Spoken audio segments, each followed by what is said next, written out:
So while you're taking your seats, I will tell you that sadly, I'm going to be trying to conduct this meeting wearing this mask. I tested positive 7 days ago, and under the CDC guidelines and the advice of our public health nurse, totally fine for me to be here, totally fine for you all to be here with me. But the guidance, of course, is that people who are in days 6 through 10 should wear masks if they're near other people. This isn't actually feeling very near to anyone, but in an abundance of caution, I am going to try and wear a mask as long as you guys can hear me. So apologies for that. I don't like it any more than you do.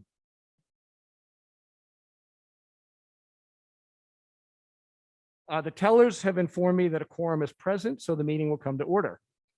And welcome to our 2022 annual town meeting. It's great to be at an annual in person. The return of the warrant by the town constable shows that the warrant was properly served, so the meeting is properly constituted. We'll begin our meeting like we always do with a Pledge of Allegiance. May I ask you to please rise and salute the flag and join me in the Pledge of Allegiance. I pledge allegiance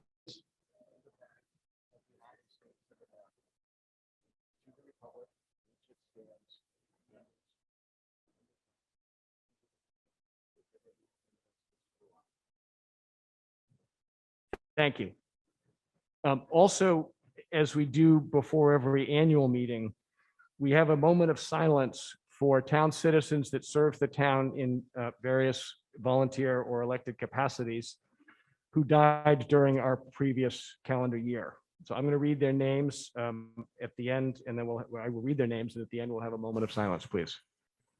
John Beck, Kenneth Sargent, Vanetta Roebuck, Christine Sherman, Florence Ely, Patricia Legel, Mary Hartshorn, Ray Kasperowitz, Peter Richardson, Pamela McNamara, David Eisenhower, Jean McAuliffe, James Lee Gurry, Barbara Hiltz, Joan Brown, Edward Corbo, Mark Jenkins. Please join me in a moment of silence for all of those deceased citizens.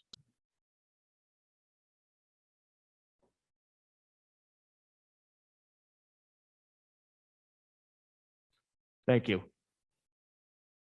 I'll begin with some introductions. Sitting up here at the front of the room to my left, your right, is our select board chair, Carrie Thompson, vice chair, Corey Evans, Diane Kennedy, Jean Healy-Dippold, and Jack Creighton.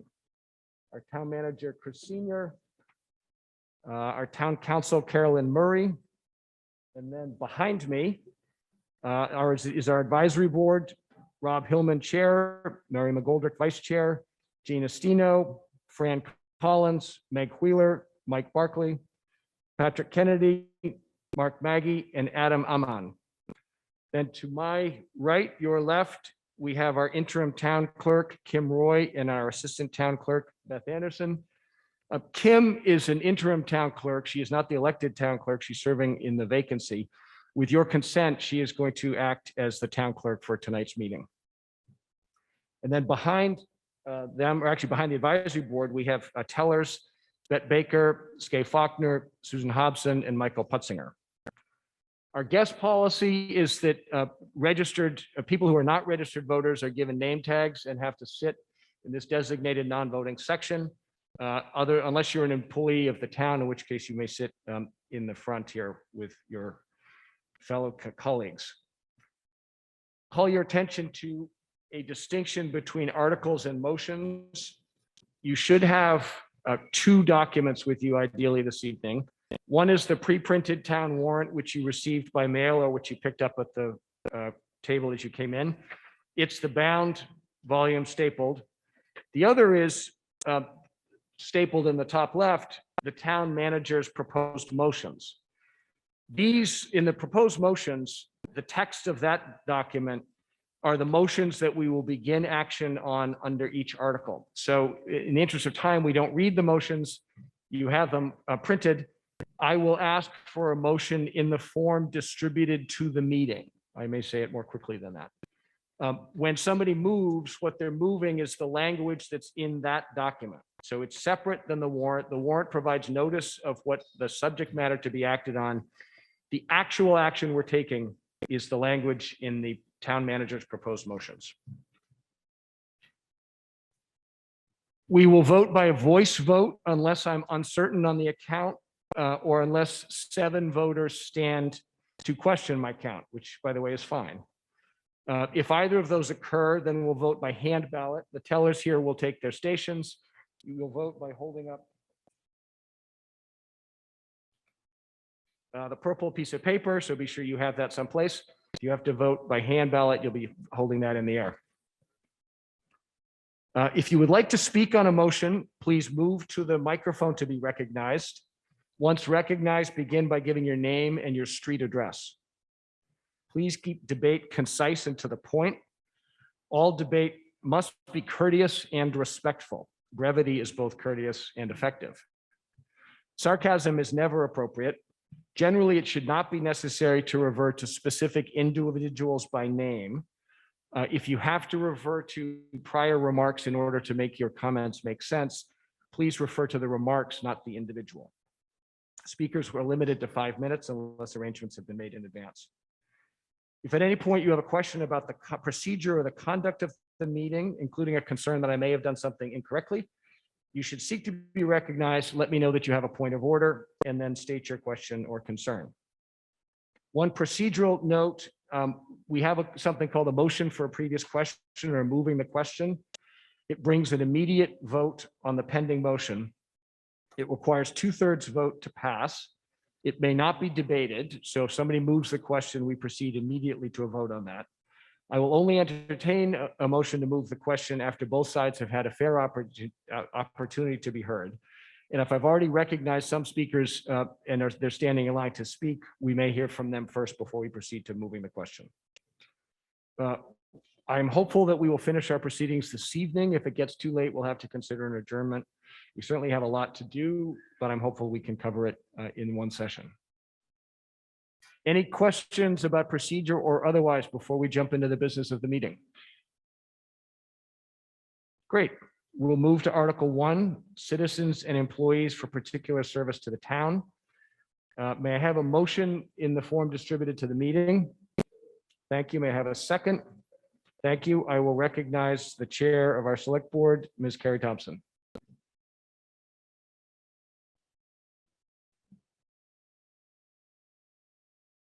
Good evening, everyone.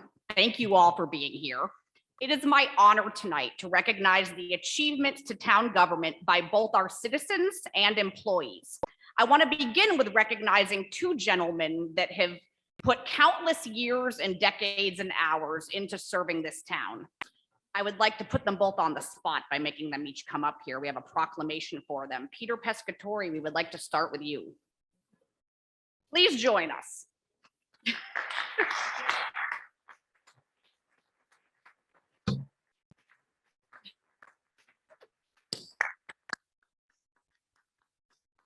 We only told him earlier this afternoon we'd be embarrassing him tonight, but it's worth it. Many of you know this face. Many of you know Peter. He has lived in the town for many years and served the town for many years. And tonight, Peter, we would like to read you a proclamation.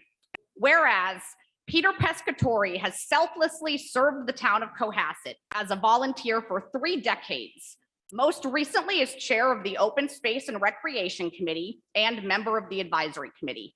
And whereas Peter Pescatore has worked tirelessly in recent years with town volunteers and staff to protect and preserve the beauty of this town and our environment as a whole. And whereas Peter consistently brought a passionate voice and a depth of knowledge to many areas of town and thoughtfully served the town of Cohasset for 30 years, almost 30 years. Now, therefore, be it resolved that the citizens of the town of Cohasset, with great pride and tremendous gratitude, thank and honor Peter for this service to the town, given under our hands in the seal of the town of Cohasset on the 2nd day of May in the year 2022. Congratulations, Peter.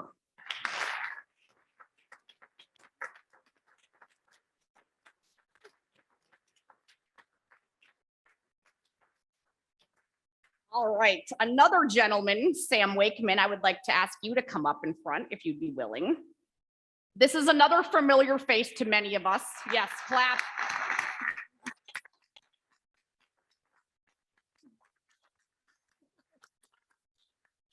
You guys wore the matching green tonight. I like it. Another very familiar face, a gentleman that has served the town for decades tirelessly and has always put Cohasset first. Sam, tonight I would like to honor you with a proclamation. Whereas Sam Wakeman has selflessly served the town of Cohasset as a volunteer over many decades, most recently as chair of the Capital Budget Committee, member of the Town Hall Building Committee and Advisory Committee. And whereas Sam has worked with town volunteers and staff to guide fiscally prudent facilities and capital planning that has contributed to the town's financial health over the past decade. And whereas Sam has brought a deep knowledge of and dedication to the town of Cohasset to all of his deliberations and hard work over the years. Now, therefore, be it resolved that the citizens of the town of Cohasset, with great pride and tremendous gratitude, thank and honor Sam Wakeman for this service to the town, given under our hands in the seal of the town of Cohasset on this second day of May in the year 2022. Thank you, Sam.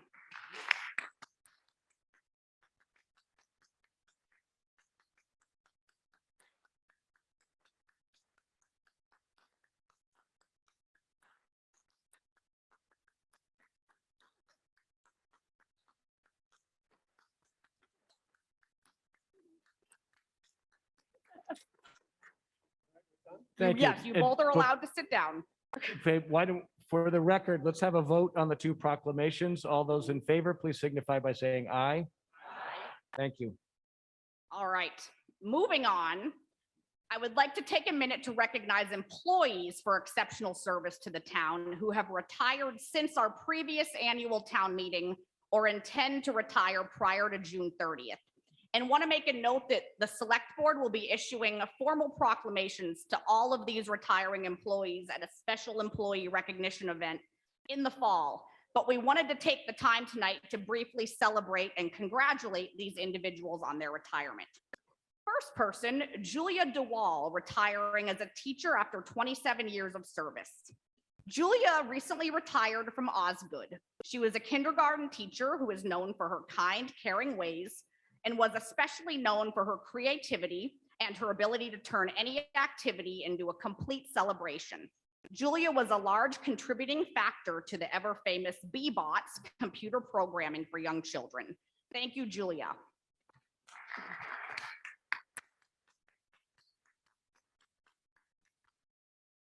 Second person, Jane Henderson, our assistant town accountant, after 29 years of service, is retiring. Jane kept the town bills paid and the ledger balanced for almost 30 years. Her attention to detail was legendary, and her competence and presence will be greatly missed around Town Hall. Thank you very much for your many years of service, Jane.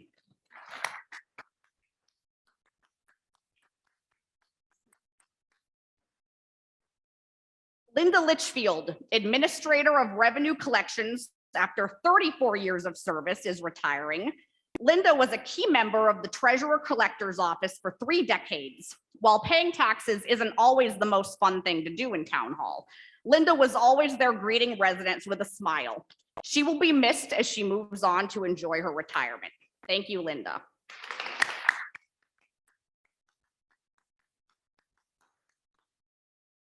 Herbie Marsh, retiring from the DPW after 39 years of service. Herbie was an integral part of our tree and park crew, keeping Cohasset looking beautiful. But don't worry, he hasn't gone far for his retirement. He is now helping the Second Congregational Church look beautiful. Thank you, Herbie.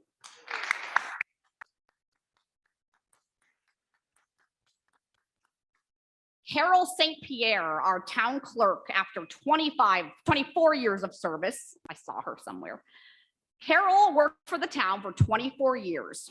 Half of that is town clerk, and she always diligently made sure every vote was counted, every record was filed, and that every vital record was certified. Thank you, Carol, for all of your work to the town.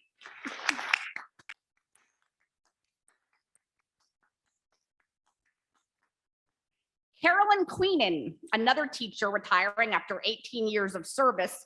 Carolyn also recently retired from Osgood as a kindergarten teacher.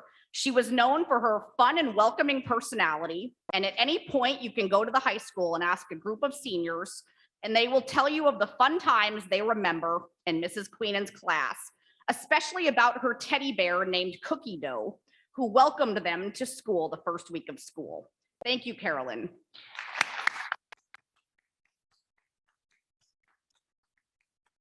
I ask for all of those names mentioned to please stand and be recognized if you are here tonight. Some are being shy. Some of them are being shy. It's okay. We'll find you afterwards. We have one more special recognition, last but not least. Robert Silvia, our fire chief, retiring after 42 years of service.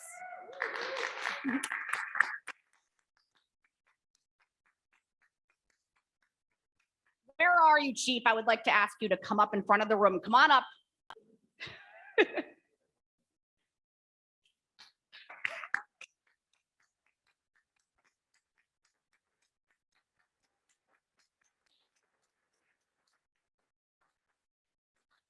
Many of us know this face. Many of us have had interactions throughout the years with our wonderful fire chief. The last 15, I believe you served as chief. Is that correct?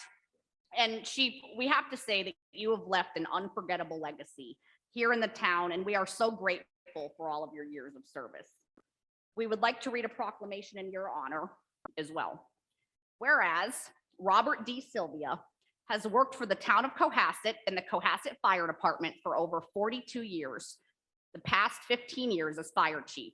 And in recognition of his extraordinary contributions to the town and its residents, Chief Silvia has provided leadership and thoughtful guidance throughout his career. And whereas Chief Silvia went above and beyond the call of duty in his role as incident commander during the past challenging years of the pandemic, becoming both policy and health advisor to this town. And whereas Chief Silvia has enriched the town of Cohasset with his hometown knowledge, his network throughout the state, and his tireless energy to serve the community. Now, therefore, be it resolved that the citizens of the town of Cohasset, with great pride and tremendous gratitude, recognize Cohasset Fire Chief Bob Silvia on the occasion of his retirement and wish him and his family the very best future. May the wind always be at your back.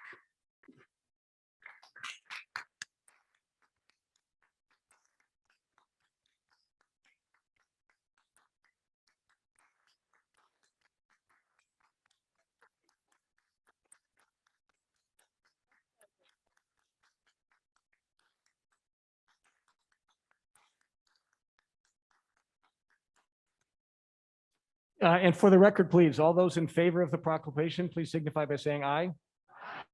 Thank you.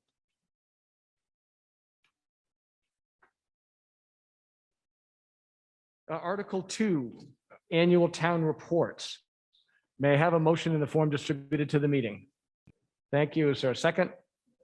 Motion has been made and seconded. It does require a majority vote for adoption. Is there any discussion?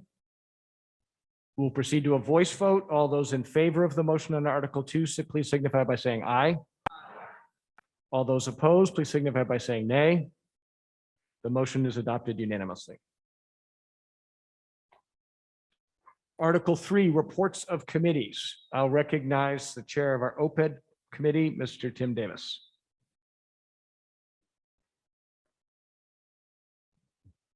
Tim Davis, 257 Atlantic Avenue. OPEB. OPEB is the medical insurance promised to our town employees when they retire. And today it has an unfunded liability of $56,487,357 as of the most current report. The good news is that the PEB committee and Cohasset Select Board have approved a program whereby OPEB Trust Fund will be fully funded by the year 2040. The town has been funding approximately $530,000 per year in the town meeting approved budget and excess cash in the special town meeting. In addition, 50% of the annual pension amortization of the unfunded pension will go to OPEB starting in 2030 when the pension fund is fully funded. The OPEB trust fund has grown to $6 million, and I certainly hope some of you will be here in 2040 when it is fully funded. I would like to thank the Select Board and the taxpayers of Cohasset for staying the course to solve this issue. Thank you. Thank you. Are there any other committee reports to be heard? Very well, we'll move to Article 3. Sorry, Article 4, that was Article 3. Article 4, the operating budget. May I have a motion in the form distributed to the meeting? Thank you. May I have a second? Thank you. It does require 2/3 votes for adoption. I will recognize our town manager, Mr. Chris Senior.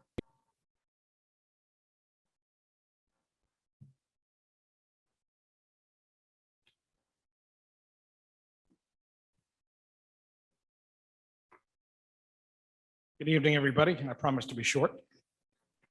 The budget as presented before you tonight includes with the utilities, both water and sewer, a little more than $57 million. We begin the planning this year with a strong fiscal foundation, the work of a lot of years. The AAA credit rating has been maintained. There's a strong set of financial policies, stable fund balances, and conservative budgeting. That has all marked the town's financial foundation, its financial governance for more than a decade. The town has an annual comprehensive financial report, which is a public sector financial statement that's been up and won 9 straight awards. That's available online.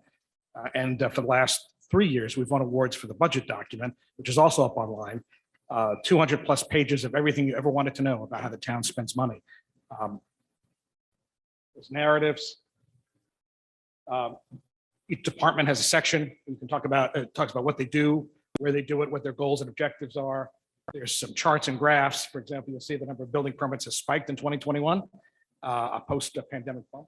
And you'll see there's a big section on debt. There's just an example of one of the charts, which shows how quickly the debt will reduce over the next 10 years. So the book has lots and lots of information in there, including all the policies I've referenced, and again, what the departments all plan to do in the coming year and what they've done in the past year. A quick summary of what the budget contains this year. It's an increase of just a little more than 3%. There's some important investments in education, spearheaded by the superintendent and the school committee, including new full-time teachers and custodians. The town has also been able to invest some significant green community money for energy efficiency this year at the middle high school. There's ongoing support for cybersecurity and IT network upgrades, which are critical. IT being as fundamental as water and sewer and roads in terms of infrastructure these days. And there's also significant capital investments in the capital budget, which you'll see in a few minutes. Public safety, DPW equipment, school building improvements, water and sewer projects as well. It's important, and it's been the select board's priority, to maintain high quality services. Foundationally, recruiting, training, and supporting professional staff. And since the town created an HR department 8 years ago, that's been a priority of the administration.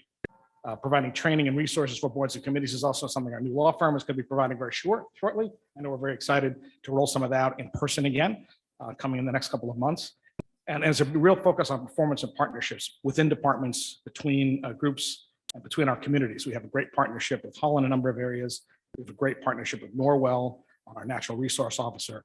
Lots of those partnerships are very beneficial. And we're going to be going into a new one in the new coming year on sustainability with the town of Hingham. We'll be sharing a state-funded sustainability coordinator, which is an exciting opportunity for the town.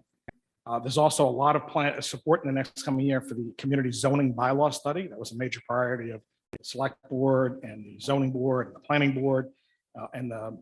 That's coming. I think the selection of that consultant is still in progress, but that work continues and it's fully funded. We also got a state grant to partially fund that. And one of the big priorities that are going to be kicking up in a couple of weeks, but get much more into depth over the next 6 months, is to plan for the major capital investments the town is going to be looking to make in the buildings, in our schools, fields, along the harbor, roads, sidewalks, and water and sewer. There's a historical opportunity to tap federal and state funds. In fact, one of the articles tonight allows the town to tap state revolving fund money to lower costs for some filtration at the water department. The overall budget, this is the operating budget, not including water and sewer, is just shy of $53 million. And as you can see, the vast majority, it's probably hard to see on this chart, but 83% of what makes the town go is property tax. And 93% of that 83% is residential. Local receipts, which is motor vehicle excise tax, building fees, and all of that, total about 8%. State aid in its various forms is only about 7%.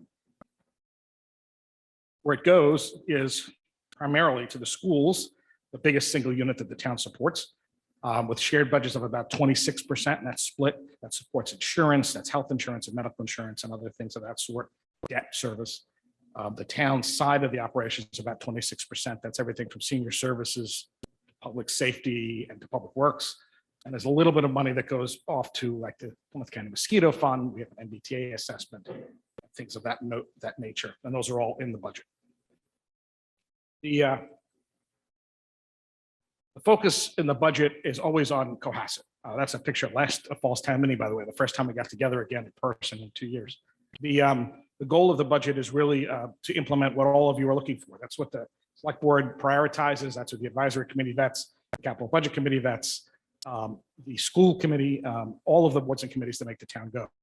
So during the course of the year, the budget is something that's planned for. We actually live in the current year. We're planning for the next. We're closing the past. So the budget is a high priority. It's something that we've taken very seriously. And this year, it's a good, solid budget. It took a lot of work, a lot of conversations, but we're in a good place.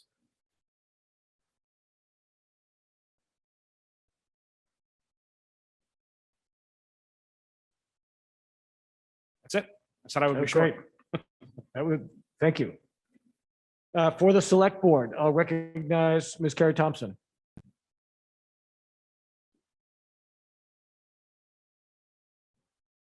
Thank you, Chris. Just to echo what our wonderful town manager just said, you can tell a lot by a government by what their budget is, because I think it reflects what we value. And we very much value as a town maintaining all of the excellent services we provide while also maintaining a fiscally conservative outlook based on dealing with the pandemic for the past couple of years. It has not been easy the past couple of years. I'm really proud of how Cohasset has come out of the past couple of years, and so many hours and meetings and discussions go into a big operating budget like this. Thank you so much to all of our town staff, to our advisory committee, to our school committee, to the select board. And as you can see on here, we all unanimously voted to support this budget, the select board, the advisory committee, and the school committee. We think it's strong. We think it's absolutely what the town needs to move forward, and I encourage the town to support it. Thank you. Thank you. For the advisory committee, I'll recognize Mr. Rob Hillman.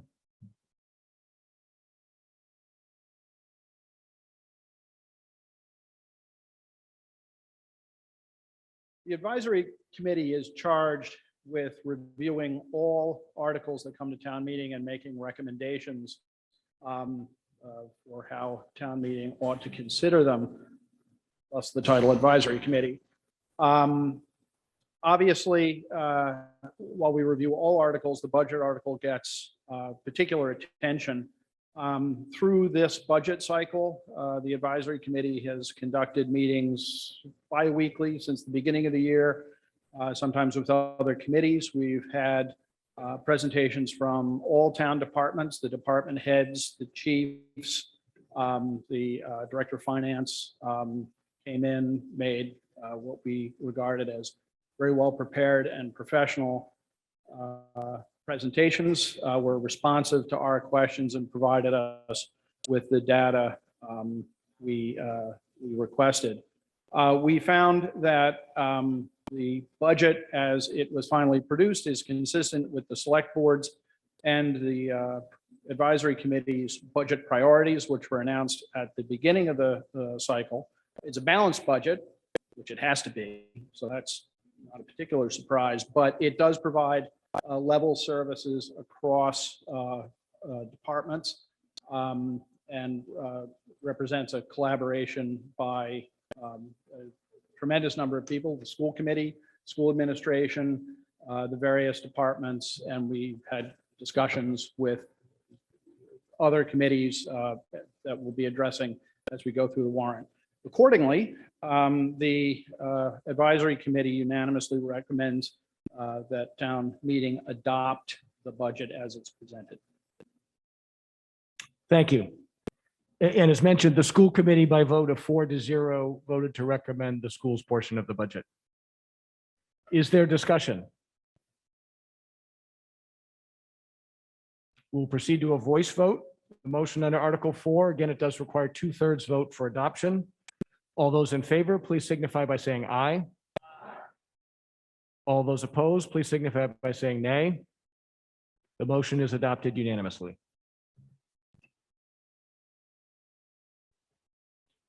Article 5, unpaid bills from previous years. May I have a motion in the form distributed to the meeting? Thank you. May I have a second? Thank you. The motion has been made and seconded. Does require 4/5 or 80% vote in order to be adopted. I'll recognize Chris Senior. Thank you. As tight as we try to be, every once in a while, a couple of things slip through the cracks, and this year we found several. And they're all in front of you. They've all been validated. The services or equipment were provided. And the recommendation by all the boards is, and also by the finance department, is that these bills be authorized for payment. Thank you. The select board has recommended approval by a vote of 5-0. The advisory committee recommended approval by a vote of 6-0 with 1 abstention. Is there discussion? We'll proceed to a voice vote. All those in favor of the motion under Article 5, please signify by saying aye. All those opposed, please signify by saying nay. The motion is adopted unanimously.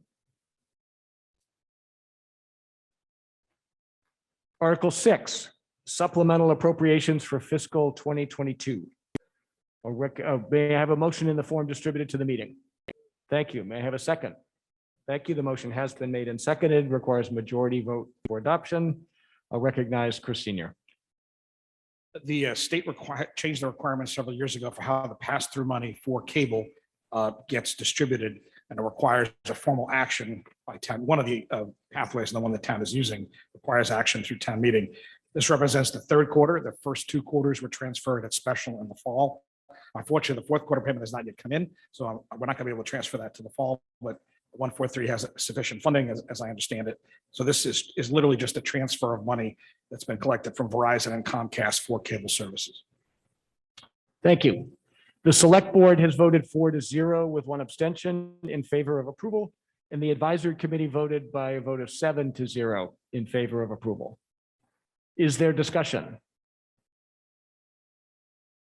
We'll proceed to a voice vote under Article 6. Requires majority vote. All those in favor of the motion under Article 6, please signify by saying aye. All those opposed, please signify by saying nay. The motion is adopted unanimously. Article 7, stabilization and other special funds. May I have a motion in the form distributed to the meeting? Thank you. May I have a second? Thank you. Motion has been made and seconded. It does require a majority vote for adoption. Again, Chris Senior.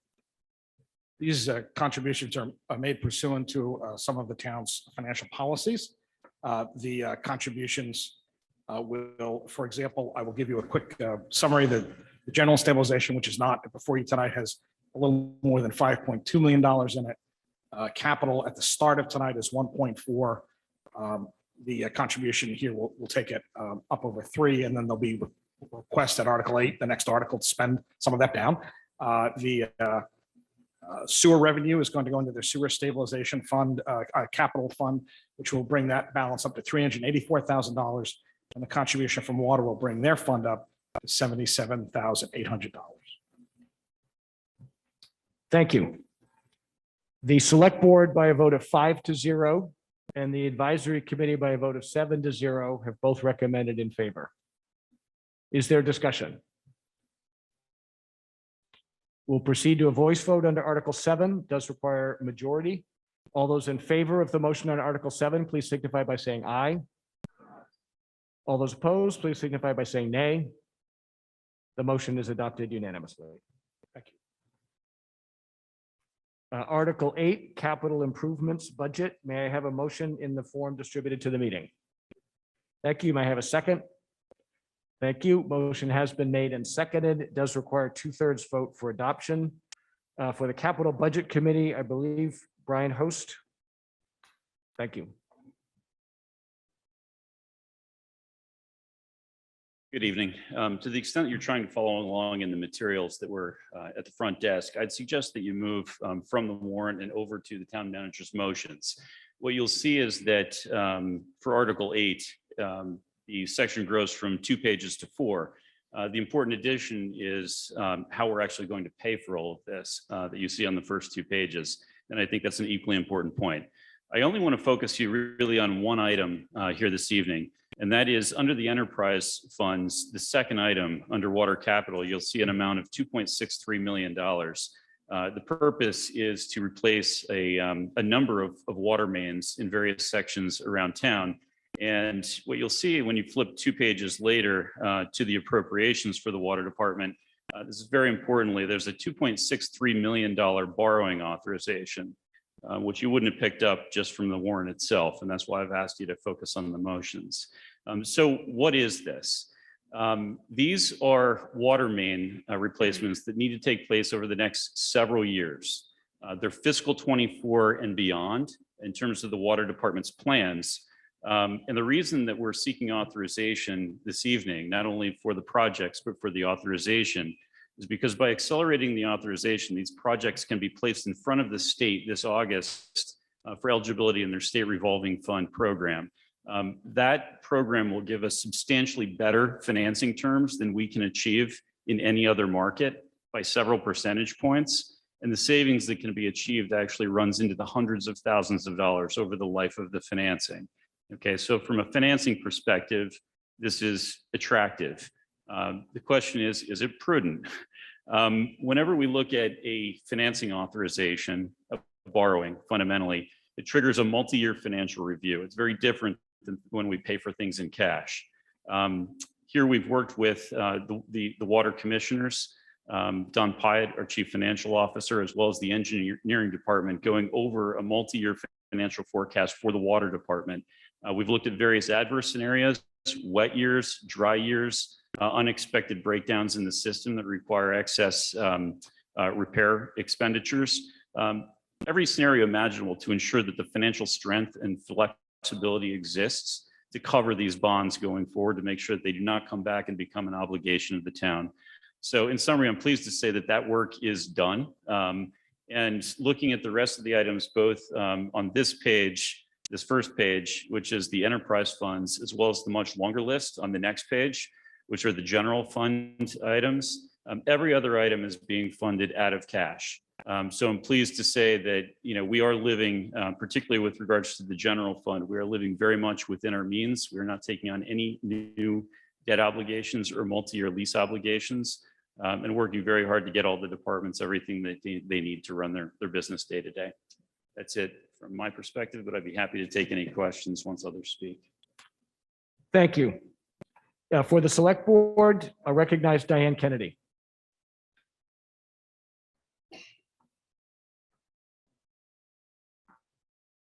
Good evening, everybody. The Cohasset Select Board recommends approval of Article 8 by a vote of 5-0. I'm glad Brian's presentation was so thorough, because authorizing over $5 million of capital expenses unanimously across the financial advisory boards doesn't just happen. It is really a reflection of the incredible hard work of the Capital Budget Committee, the advisory board, and the select board. And in leaving you with our recommendation, I just want to acknowledge Sam Wakeman, who chaired the Capital Budget Committee for many years, and it's his diligence in working with departments, working with staff, working with all the committees that get us these kinds of very responsible budgets. Thank you. Thank you. For the advisory committee, I'll recognize Mike Barkley.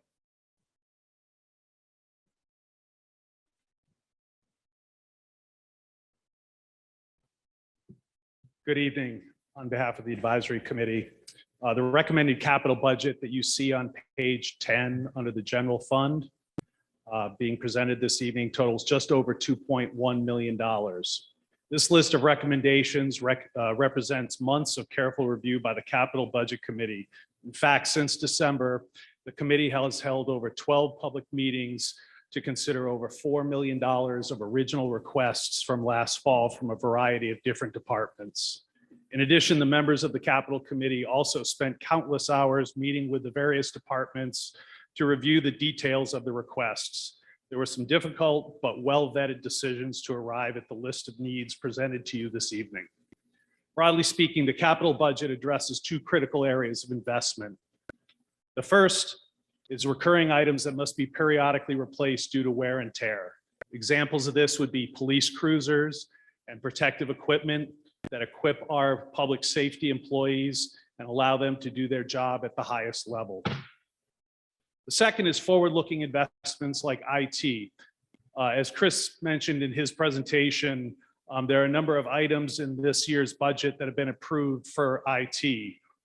This is meant to be a forward-looking budget that allows the IT department to increase an ever complex and fast-moving world where data connectivity between departments and security is a need, not a nice to have. Moreover, these investments lay the groundwork for the continued evolution of the town's capabilities so all departments can benefit from a more secure and collaborative IT infrastructure. As you can see from the warrant, the capital budget was unanimously approved by the advisory committee. We believe this budget reflects a thorough analysis and careful consideration of all the requests brought before the capital committee. Equally important, we believe this capital budget represents a balanced approach to address as many needs as possible among the various departments in Cohasset. This budget was approved unanimously by the advisory committee. We hope you agree. Thank you. Thank you. The Water Commission voted by a vote of 3-0 to approve the items in the Water Department in here. And the Sewer Commission likewise by a vote of 3-0 voted to approve and recommend the sewer items in the capital budget proposal. Is there discussion? Mr. Jenkins. Leland Jenkins, Jerusalem Road. Two questions I have is the replacement of the 1986 dump truck and the loader. Are they being traded in? Not going to be sitting around for the next 2 or 3 years. Anybody know?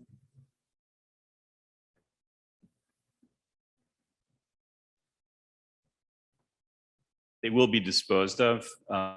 They will not be remaining in the fleet. There will be no fleet growth.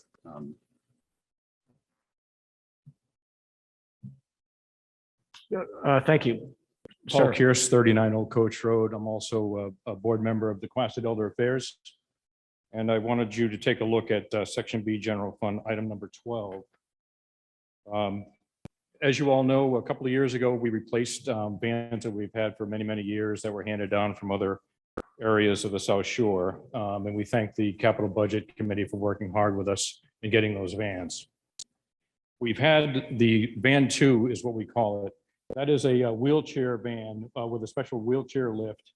In addition to that, it's also used for additional access for people with mobility that have walkers and canes as well that need that extra assistance.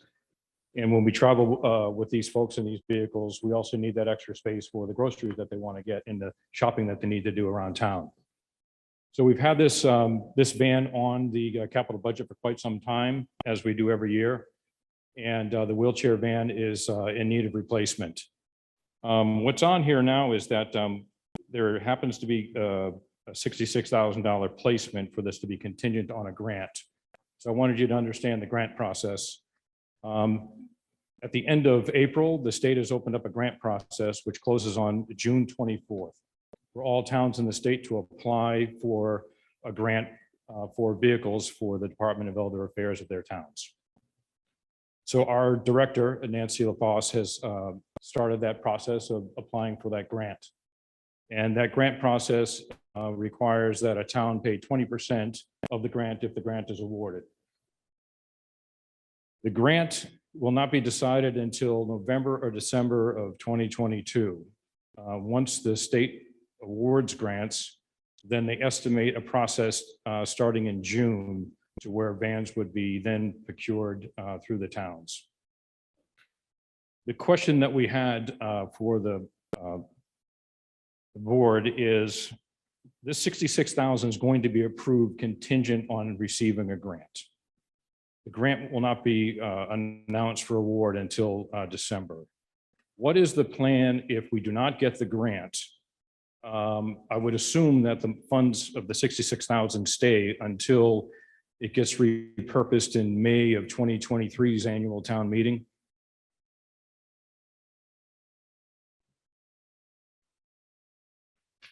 At a bare minimum, yes, that is the case. There's an appropriation of 66,000, and it would stay until the grant is received or until another grant is applied for and received. So without an amendment to this particular article, is there an opportunity in the fall town meeting to reallocate the 66 that would be approved today to be not contingent on receiving a grant? If we do not receive the grant, Yes. then we go to fall town meeting in May of 2023. We get understand approved, that. spending begins in July. As we all know, there's a chip shortage and a vehicle shortage. We're not going to receive a vehicle until the end of 2024 or into 2025. So what we're looking for in possibly the fall town meeting is if these funds could be not contingent moving forward. So in the event we don't get the grant, we have the ability to still get a vehicle. I understand the question. So the question is it a possibility? Anything's a possibility. It would need to come before the various committees and they would need to support that. There are also multiple other alternative ways to deal with this, some of which are currently being discussed, and probably not for broader discussion in the context of an annual town meeting. Okay, thank you on behalf of the, Elder Affairs and all the people who support us. Thank you. You're welcome. Thank you. Is there further discussion? We'll proceed to a voice vote. Again, it does require 2/3 vote for adoption. All those in favor of the motion under Article 8, please signify by saying aye. All those opposed, please signify by saying nay. The motion is adopted unanimously. Article 9, Departmental Revolving Funds Amendment. May I have a motion in the form distributed to the meeting? Thank you. May I have a second? May I have a second? Thank you. It does require a majority vote for adoption. I'll recognize Chris Senior. The town has created a number of revolving funds for very specialty purposes, which a meeting will be renewing in just another moment. This creates a new one for after-hours building inspections. When I say after hours, it means beyond the normal working hours, not the legal working hours, but the normal working hours of our inspectors. If someone is doing a major project like the Cohasset Harbor Inn, for example, they may do work within legal hours that we don't necessarily have staff on, and they're required to pay for the services. This just keeps that money paid in and then paid out for those particular services. Because of that project and two others that are fairly substantial that have been approved by the planning board, there's a feeling that there may be a need for this for the first time. So that's why this is being requested. Thank you. The select board has voted by a vote of 5-0 to recommend adoption of this motion. And the advisory committee has voted by a vote of 7-0 also to recommend adoption. Is there discussion?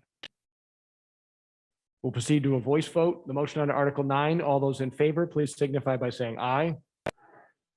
All those opposed, please signify by saying nay. The motion is adopted unanimously. Article 10, Departmental Revolving Funds, Annual Spending Limits. May I have a motion in the form distributed to the meeting? Thank you. May I have a second? Thank you. The motion has been made and seconded. Again, majority vote required. I'll recognize Chris Senior. This is again an annual, this was changed, the state law changed several years ago, and now this has become an annual renewal. All of these funds are active, and what it means is the money that comes in for those specific purposes stay for those specific purposes, whether it's elder affairs programming, recreational programming, or in the case of conservation and stormwater, the fees that come in for those services end up paying for the agent. So that's how those funds work. Thank you. Again, the select board by a vote of 5-0 and the advisory committee by a vote of 7-0 have both recommended adoption of this motion. Is there discussion? Does require a majority vote for adoption. We'll proceed to a voice vote under Article 10. All those in favor, please signify by saying aye. All those opposed, please signify by saying nay. The motion is adopted unanimously. Article 11, allocation of funds for one-time cost. May I have a motion in the form distributed to the meeting? Thank you. May I have a second? Thank you. Motion has been made and seconded. Again, majority vote for adoption. I'll recognize Chris Senior. There are two items in this year's request. One is for the assessors segment of the finance department. The coming year is a reassessment of commercial and industrial property, which is a very niche item. And Mary Quill and her staff would prefer to have a consultant come in to be able to do that work. It only happens every 3 to 5 years. So rather than having it as an annual expense, it's just a one-time cost that will be spent. And any money that's not used will roll back into the town. The other is coupled with the approval that just happened for IT work for the new switching and for the cybersecurity. What this does is do 3-year contracts for service. By prepaying them, the town saves substantial money. In fact, it saves more than the $75,000 it's going to spend. It was not deemed appropriate to roll into the capital piece, so we're funding it with separate money, and it needs to be funded this way because we can't prepay money out of the operating budget for future years under Massachusetts law. But again, the substantial savings by prepaying for the service agreements now. Thank you. Again, the select board by a vote of 5-0 and the advisory committee by a vote of 7-0 have both recommended adoption of the motion under this article. Is there discussion? We'll proceed to a voice vote under Article 11. Does again require a majority vote for adoption. All those in favor of the motion under Article 11, please signify by saying aye. All those opposed, please signify by saying nay. The motion is adopted unanimously. Article 12, Massachusetts General Laws, Chapter 91, Liability. May I have a motion in the form distributed to the meeting? Thank you. May I have a second? Is there a second? Thank you. Motion has been made and seconded, requires majority vote for adoption. This is the first of 2 housekeeping motions that we do every year to avail ourselves of certain provisions of the state laws. This one and Article 13 are both these housekeeping matters. The select board has recommended by a vote of 5-0 in favor of adoption of this motion, and the advisory committee has recommended approval by a vote of 7-0. Is there any discussion of Article 12? We'll proceed to a voice vote. All those in favor of the motion on Article 12, please signify by saying aye. All those opposed, please signify by saying nay. The motion is adopted unanimously. Article 13, additional real estate exemptions, annual renewal. May I have a motion in the form distributed to the meeting? Thank you. May I have a second? Thank you. Has been moved and seconded. Does require a majority vote for adoption. As I mentioned, this is the second of the 2 administrative or housekeeping matters that we deal with each year to avail ourselves of certain provisions of the state law. The select board has recommended approval by a vote of 5-0. The advisory committee has recommended approval by a vote of 6-0 with 1 abstention. Is there any discussion? We'll proceed to a voice vote under Article 11. All those in favor of the motion under Article 11, please signify by saying aye. All those opposed, please signify by saying nay. Motion is adopted unanimously. Article 14, Community Preservation Committee. May I have a motion in the form distributed to the meeting? Thank you. May I have a second? Thank you. The motion has been made and seconded, requires a majority vote for adoption. I'll recognize for the Community Preservation Committee, the chair, Mr. Russ Benetti.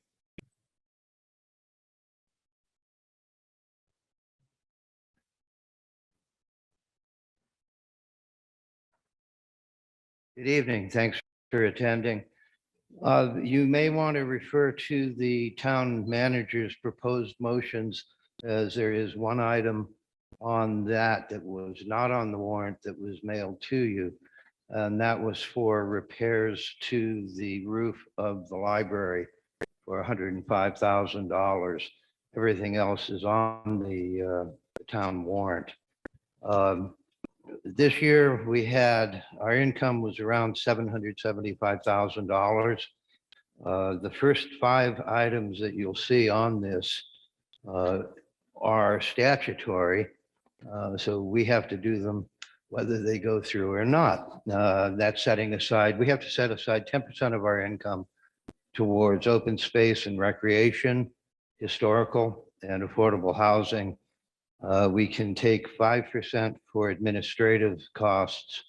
The first 3 are 75,001. The administrative is 37,550. Last year, just to give you an example, we had $34,050 as an administrative budget. We spent $4,100 of that. Signs for some of the properties that we put restrictions on, things like that. So our expenses are pretty low. This year on projects, we had under historic preservation, the Minet's light engineering building, some painting and carpentry work. Lori uses that for some of her things at the harbor. For those who aren't familiar with where that piece of property is, if you're at Government Island, and you have your back to the docks, it's the white building to the right of the lightkeeper's house. It was part of the Minet's project. We have also made a recommendation of $500,000 to the Affordable Housing Trust. 250 is going to get released upon town meeting approval. And the rest, once we get a trust agreement drawn between the CPC and the Affordable Housing Trust. The reason we've been transferring money to the Housing Trust is if we were to get involved in purchasing a property or whatever, we'd be dependent on town meeting having to vote for it. So if something came up on the market tomorrow, we couldn't do anything until the fall. And given today's housing market, it probably wouldn't be there. By giving it to the Housing Trust and the agreement, we can regulate where they're spending it and also give them the flexibility to act when they need to. Also under historic preservation, there's an $8,500 recommendation to the Historical Society to start the digitization of their collection. Under affordable housing, we're replacing the roof at 60 Elm Street. That's $55,000. We're also doing doors and windows at Elm Street to the tune of $100,000. We had a bond, which I think we only have one payment left on. It was $20,006. And then we also had, this is what, if you're looking at the town manager's motion, was not on the original mailing warrant. And that was to replace the roof on the Paul Pratt Memorial Library for $105,000. Those are the new appropriations we've recommended. We also have 2 projects which we're extending the funding on because they have expired. One is Milliken Field, which was done in 2016. There's still about $133,000 left on that. This is to do some of the building work on the soccer fields and also the youth baseball, some dugouts and storage. There's $3,500 left from an earlier one. So we've extended that again. And that is it. As usual, I appreciate town meeting's support of the CPC in prior years, and I hope we have your support tonight. Thank you very much. Thank you. For the select board, I'll recognize Jean Healy-Dippold.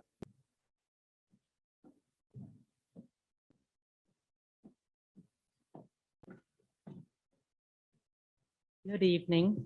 I will make this short. The select board unanimously recommended that you approve these articles. We think that they are important to preserve our historic assets, to digitize our historic records, to preserve and support our affordable housing that we have and that we are hoping to foster, and to continue the recreational projects that we have.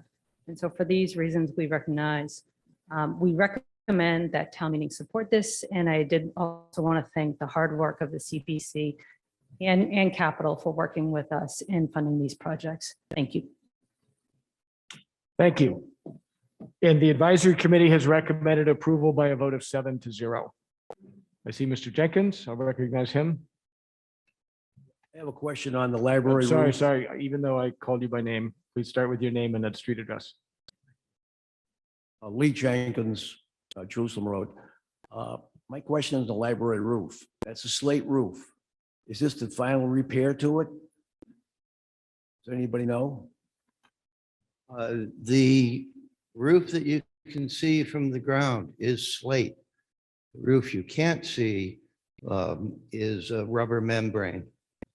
So pretty much the entirety of the building really has a rubber membrane roof. But what you see when you look at it is the mansard part that has the slate. So this has nothing to do with slate. Probably be a whole lot more if it did. Thank you. Is there further discussion?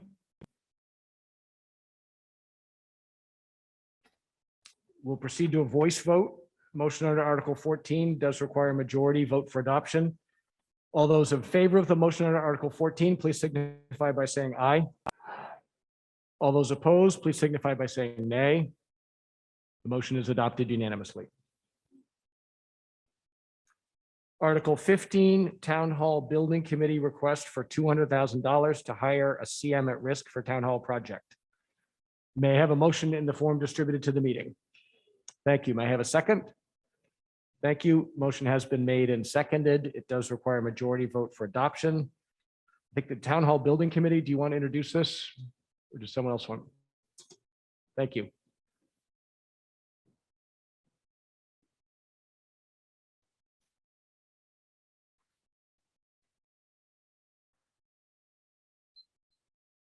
Good evening. My name is Mark Cameron, 18 Virginia Lane, member of the Town Hall Building Committee.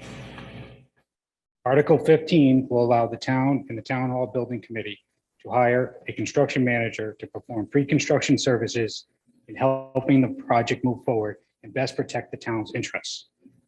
As part of the pre-construction process, the construction manager would assist in drawing and constructability reviews, recommend alternate building methods based on current market material availability and pricing.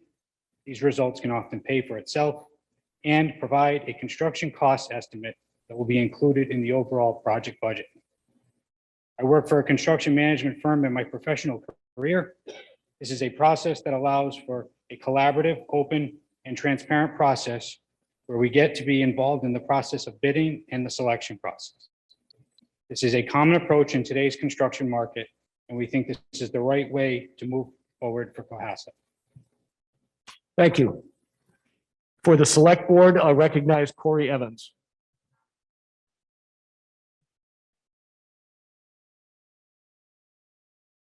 Thanks, Mark. This article is a really clear indication that we have the people that we need on the Town Hall Building Committee. Their expertise, their vision, and I want to thank all of them, especially the chair, Phil Lear, for their work on this. With that being said, this article has been approved or recommended by the Select Board with a 5-0 unanimous vote. Thank you. Thank you. And for the Advisory Committee, I'll recognize Mary McGoldrick.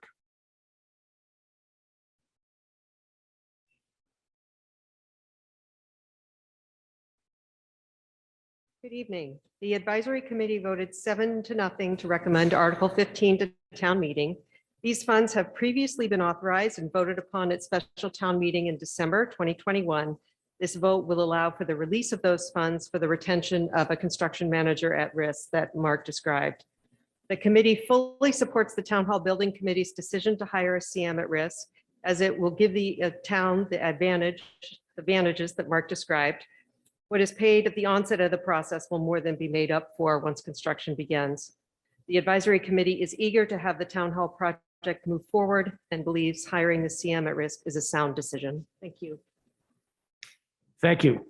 Is there further discussion? Wheelan Jenkins, Jerusalem Road. My question is this: we haven't approved the town hall renovation yet, and to put $200,000 more into it, it's not really more, it's included 750.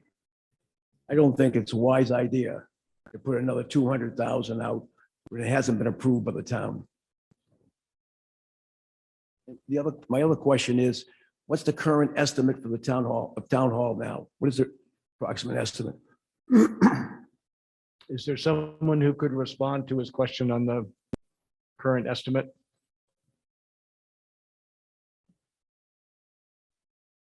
Go ahead. I was going to. Hiring the construction manager is a key essential part to developing what the overall project budget would be. It's a key step in the process.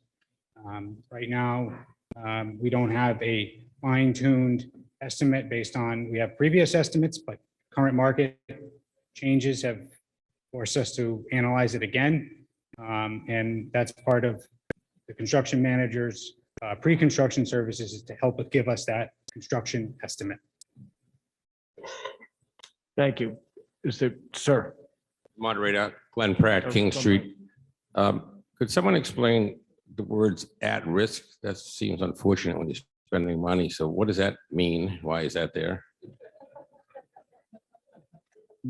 Mark, do you want to take that, or Corey? It's a common term in the construction delivery method here of they call it a GMP, guaranteed maximum price, where the contractor would establish the guaranteed maximum price is GMP. And if they go over, they are at risk for that. That's why they call it CM at risk. It does not include any changes by the owner. Thank you. And the other question would be, on this version of the committee and the ideas they've had, how much have we spent to date on engineering and management services? Is there someone who can respond to that?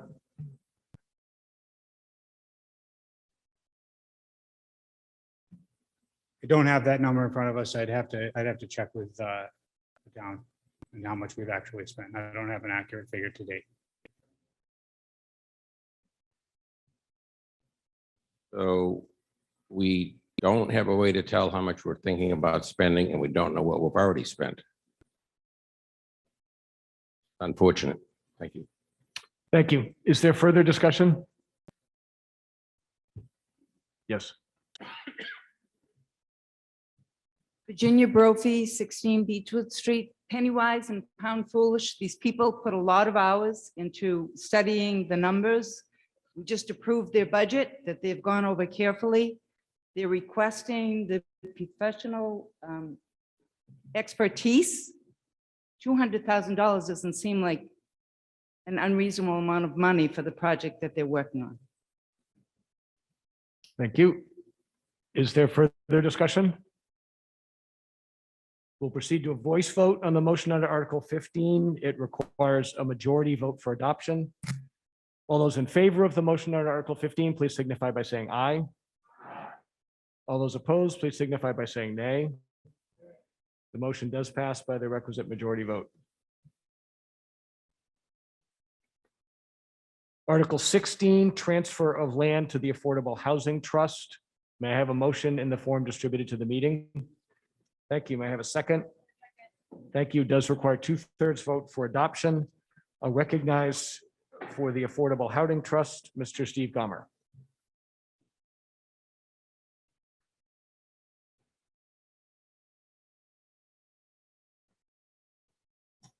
Good evening, Steve Gomer from the Affordable Housing Trust.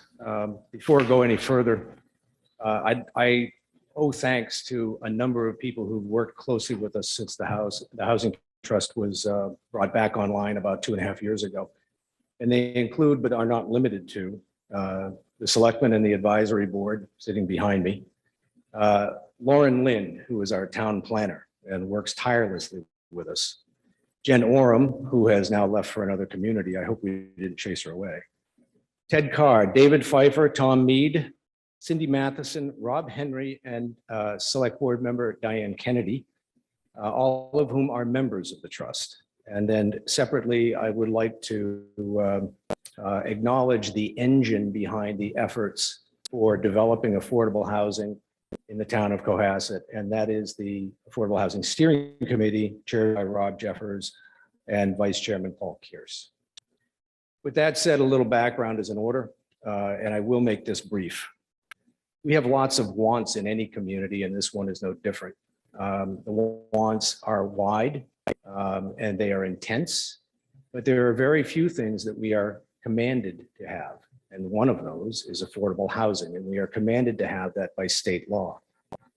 The number is 10%. 10% of all of our housing units need to be deemed affordable under a formula by the state. And as you can imagine, in a town like Cohasset, that can be a challenge. Affordable effectively means that someone earning 80% of the median income of the town of Cohasset could afford to live in a property for a period of time, right? And that property is typically going to be held with a deed that allows for that affordability for at least a 30-year period. The background here is that the affordable housing initiatives in this town started close to 20 years ago. The trust was actually formed about 20 years ago, and one of the charter members is a current member of the planning board. For all of the hard work that went in at that time, the one thing that trust lacked was funding and support from the town. Recognizing the problem about 5 years ago, the select board initiated efforts once again to be compliant with the housing trust because we were coming up to a census, and the census is what controls our acknowledgement of compliance. Right now, at this very moment, because the state accepts properties that are built but not yet occupied, or promises of transition but not yet made, safe harbor, we are in compliance with the 2020 census. I assure you, we will not be in compliance if nothing further takes place with the 2030 census. The reason that this is important is because the hue and cry that has risen from this and other communities in the past, when you're out of compliance, surrounds the lack of control over the development of properties for affordable housing. And as a matter of fact, there are developers who look specifically for non-compliant communities so that, in fact, they can work through a fast-track process, in many cases outside of typical zoning bylaws that would restrict what can be done. Right? That's called an unfriendly 40B in the development world. The goal of the selectmen at that time, along with the support of other elected boards and committees, was to bring development of affordable housing under the control of the town. And the control meaning to reflect the wills and wishes and attitudes and values of the community itself. As well, we wanted to be consistently within compliance so that we were no longer at risk for losing that control over our own destiny. The need, of course, is for funds. All right, and let's not kid ourselves. Developing property, whether it's affordable or not, doesn't earn you Just any a quick time discount in check. this You're town. at 4 minutes. Thank you very much. The request tonight is for a transfer of 2 properties. Ostensibly, the transfer request is to develop not only the plan, but the funding for the Affordable Housing Trust. One property located at Heather Drive is being requested for transfer to the town, from the town to the trust for the purchases of sale. We would like to sell that property, take the funds into the trust for future development. The other property at Mill Lane has the potential, but not the certainty of development. And the trust would very much like to attempt to develop that property. That's the purpose for this article. We understand that there are plenty of questions, possibly plenty that could keep us going for some time. We'll entertain anything you have to ask and hopefully answer it to your satisfaction. Ultimately, we seek your support. Thank you. Thank you. For the select board, I'll recognize Mr. Jack Creighton.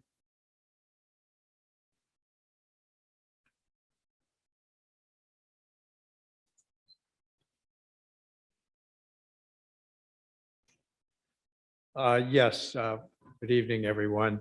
The select board recommended by vote of 5-0 in the affirmative.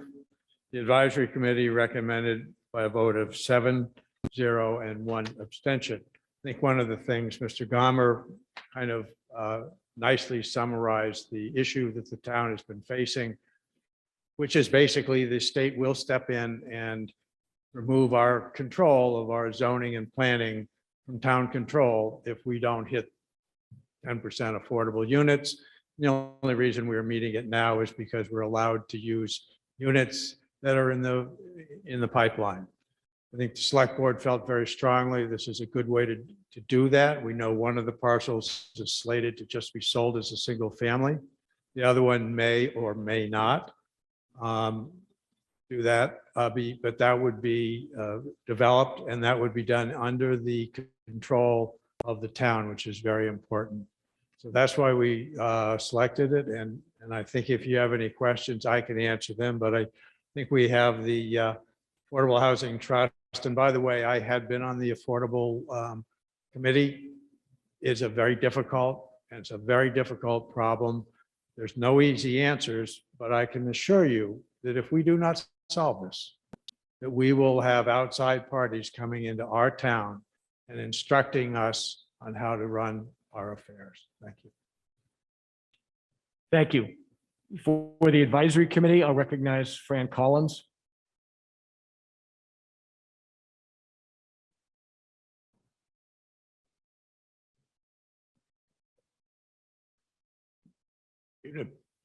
We had a pretty substantial discussion about this article in our meeting, and there was some discussion about selling the land to developers, and we went back and forth. The point of the matter is that at some point, we're going to have to face the fact that we need to have affordable housing in the town. Every piece of land that's available now is being built on, and we're putting in 3,000 and 4,000 square foot houses. Everybody doesn't need a 3,000 or 4,000 square foot house. If we can buy some of this land and make sure that it is developed and we can provide housing for people who may not be able to otherwise live in Cohasset. And I go back to the time when we had everybody living in Cohasset, rich and poor, middle income, all kinds of incomes. And it was a very lovely, lovely town. It's still a very lovely, lovely town, but unfortunately we've become a very stratified town. The Affordable Housing Trust allows us the opportunity to build some houses or have some housing built that we can control, and will provide adequate housing for some very happy, productive citizens. The advisory committee, in fact, voted for it. I voted against it for the one issue that they wanted to sell one piece of land, but I think that can be resolved. But I think we need to have a positive vote on this article. Thank you. Thank you. Is there discussion? Yes, sir. Kevin Sargent, 31A Mill Lane. I have some questions about the prior 39 Mill Lane, which is proposing to do the construction of the housing.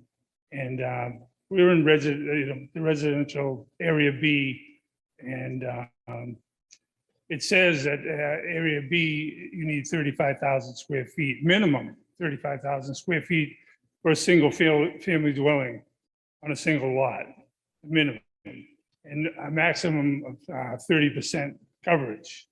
And the property that we're talking about is 14,500 square feet. And so it doesn't come anywhere near that, which that's like a third of an acre. And furthermore, on that piece of property, I have a deeded right of way of, it's 10 feet by 100, it's 10 feet wide by 100 feet long.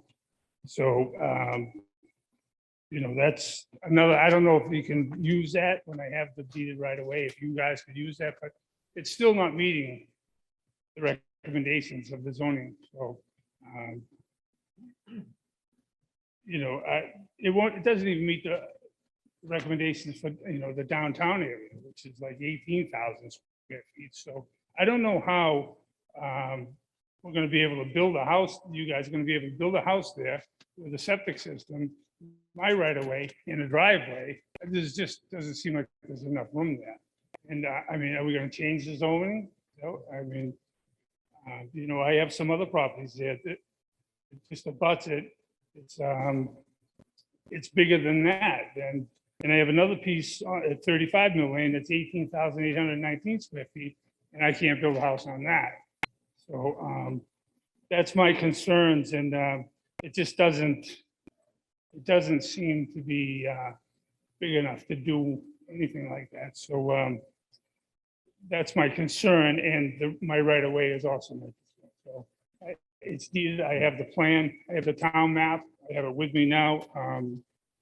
We need to look at that as well. I don't know if anybody wants to take a look at that, if anyone's done any research on that, but that's where we're at there. It's really too small. So thank you. Thank you. Mr. Gomer, did you want to respond?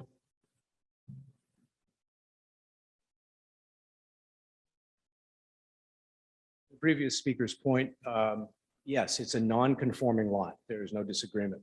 And there's no assurance, by the way, that anything that the Affordable Housing Trust wishes to do or would like to do with the Mill Lane property is even possible.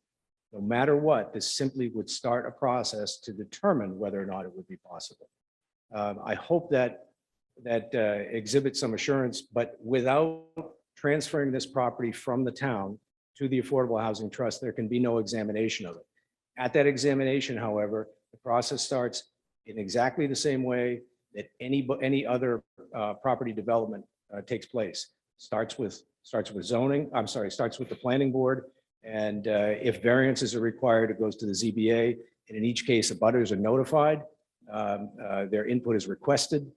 And, frankly, we start the process from that point. Thank you for your points. They're noted. It also demonstrates ably the difficulties in finding buildable space in this town for affordable housing. Thank you, sir. Ken Cosman, 36 Mill Lane. Will these people have the right to override any environmental concerns that other property owners don't have? Is there someone who could respond to the question? Thank you, Mr. Gomer. I know of no out clause with respect to Conservation Commission bylaws or anything like that. No. Well, the septic systems are too close to the river, number one, and the area that they're building on is too small. So why isn't that a non-starter? If I may, once again, I just refer to my previous comments. We're not building anything. We're trying to examine whether or not it could be. All of these points would be brought out at public hearings. Well, then I recommend to the town that they try to vote on something that is a lot more feasible for us to do on there. A lot more land that we could look at than ones that already start off on a very negative front. Thank you. Is there further discussion? Sir. This side. Doug Schultz, 3 Heather Drive. Couple of questions and one comment. I empathize with the situation the town is in with regard to affordable housing. It's unfortunate, but it's being done at the jeopardy of my property now. My question is, with the property on Heather Drive, is that property you're saying being sold as a single family home, and who would have the who would be the ones that would make the decision on who that property was sold to and what was being built on that property? Mr. Gomer, thank you. With respect to the disposition of the property, we would simply follow a process, putting it out for bid, effectively putting it up for sale. It would be sold as a lot as is, that I believe is zoned as a compliant single family lot. That's it. Thank you, sir. Mike Dick, 27 Parker Ave. Just in fairness to the folks who live down on Mill Lane, I'm curious if you do go through the process of evaluating this parcel to determine whether or not it can be used for affordable housing, and it turns out it cannot, which it sounds like it. Well, I won't get ahead of that. What is the process then for abandoning this line of development? Would the property revert back to the town as the grantor, or What happens if this does not work out? Thank you. Again, Mr. Gomer. Effectively, an asset transferred to the trust stays in the trust, unless, of course, the trust decides to dispose of it. Right now, the disposition of that property could be transferring it back to the town. It could be seeking a conservation easement on the same property. We could entertain offers from abutters to the property who want to simply add to their land holdings. Right? All of that is possible. And I hope that answers your question. Thank you. Ms. Brophy. Sorry, I won't do this again. Virginia Brophy, 16 Beechwood Street. I remember when Avalon was being developed, that was a 40B project. At the time, they were proposing 700 units. That was 10% of the entire population. I was on Concom at that time, and the town had very little control. And ultimately, we were able to prevail a little bit and reduce it from 700 units, which was 10% of our entire town population. Do you know what that would have done to the school system? To have that influx of families coming in? And that is what happens when the town does not meet the required amount of affordable housing. You lose control. People just can come in under 40B and implement these plans. You're worried about that it's not going to fit in Heather Drive or Mill Lane. Just you wait until you get a contractor. They don't care whether or not it fits in Heather Drive or Mill Lane. They're looking for their bottom line. That's it. They're not looking for the character of the town. So anyway, that's. Thank you. Is there further discussion? Yes. Sir. Hi, Chris Davis from 19 Heather Drive. I'm a direct abutter to the 25 Heather Drive property. I think the prior comments are some of the concerns that I think we generally have. I think how we ended up at this point and where these properties are being potentially voted on tonight for a transfer gives us some of the concerns about what does happen. What if the town does fall out of compliance? A property that may be with the Affordable Housing Trust all of a sudden becomes available for development as potential affordable housing. So I just wanted to share a couple of concerns. I think, generally there wasn't a lot of clarity, and I appreciate the comments this evening because I think it gives a little bit more clarity, especially to 25 Heather Drive. But what is specifically looking to happen with the property we're hearing now that it's up for sale? Second, I think, which is a principal concern, I don't know that it achieves the objectives of what the Affordable Housing Trust is ultimately looking to do. The lot in and of itself is not buildable. It's ultimately has 3 streams crossing it. It is a 0.83 acre property, but by the time you address the streams, the wetlands that are undelineated right now, but I can assure you will take a significant chunk out of the developable land there. You're going to be left with somewhere in the neighborhood of 4,000 or 5,000 square feet out of a 35,000 square foot lot to develop a parcel. I know the objective is to put this in front of the planning board, most definitely the Conservation Commission. But at the end of the day, I think a little bit more due diligence is needed before we even really take the question of voting on these properties. I can assure you, I look out at it from my office every day. I've gotten a lot of time at home in my office. It is not, a simple walk of the property with the changes in height. There's 15 to 20 foot drops in elevation at different points on the property. There's 3 streams that come together, undelineated wetlands. It's, truly undevelopable. If you're going to ultimately look to just get a road back to the 4,000 or 5,000 square feet available, you're looking at several $100,000, if not high 6 figures, to just simply get a road back there. And then you look at your ability to build on it. So, but, certainly appreciating what the town has done. I think the town should be commended to date for what it's done in addressing and maintaining control over 40B. It's a challenging issue. I develop cell towers. So one of the things I'm typically up against, it's ironic that I'm up here. Usually I'm getting stuff thrown at me, but when you're, we're constantly up against meetings and hearings around 40B. And I can assure you, if you don't address it, it's, the impacts are significant. folks have spoken to this tonight. But in this particular instance, I think a little bit more due diligence is required before we put a property like this up for vote. I would suggest maybe at a minimum that we consider, if we're going to not table the vote this evening, we at least consider an amendment comprising of a couple items. One, that would be a clear definition for both properties, but specifically I'm speaking to 25 Heather as to what it's ultimately going to be used for, and that is for a transfer of sale so that it ultimately can be developed by, as it's currently intended to be as a residential B property, single family home. Second, I think it should have a time limit on how long it stays in the Affordable Housing Trust. If for some reason it's not able to be sold within 2 years, then in some form or another, it should revert back to the town to be held, for its particular use. And quite honestly, I think that use should really be what the property is used for today. I think it's slightly mischaracterized.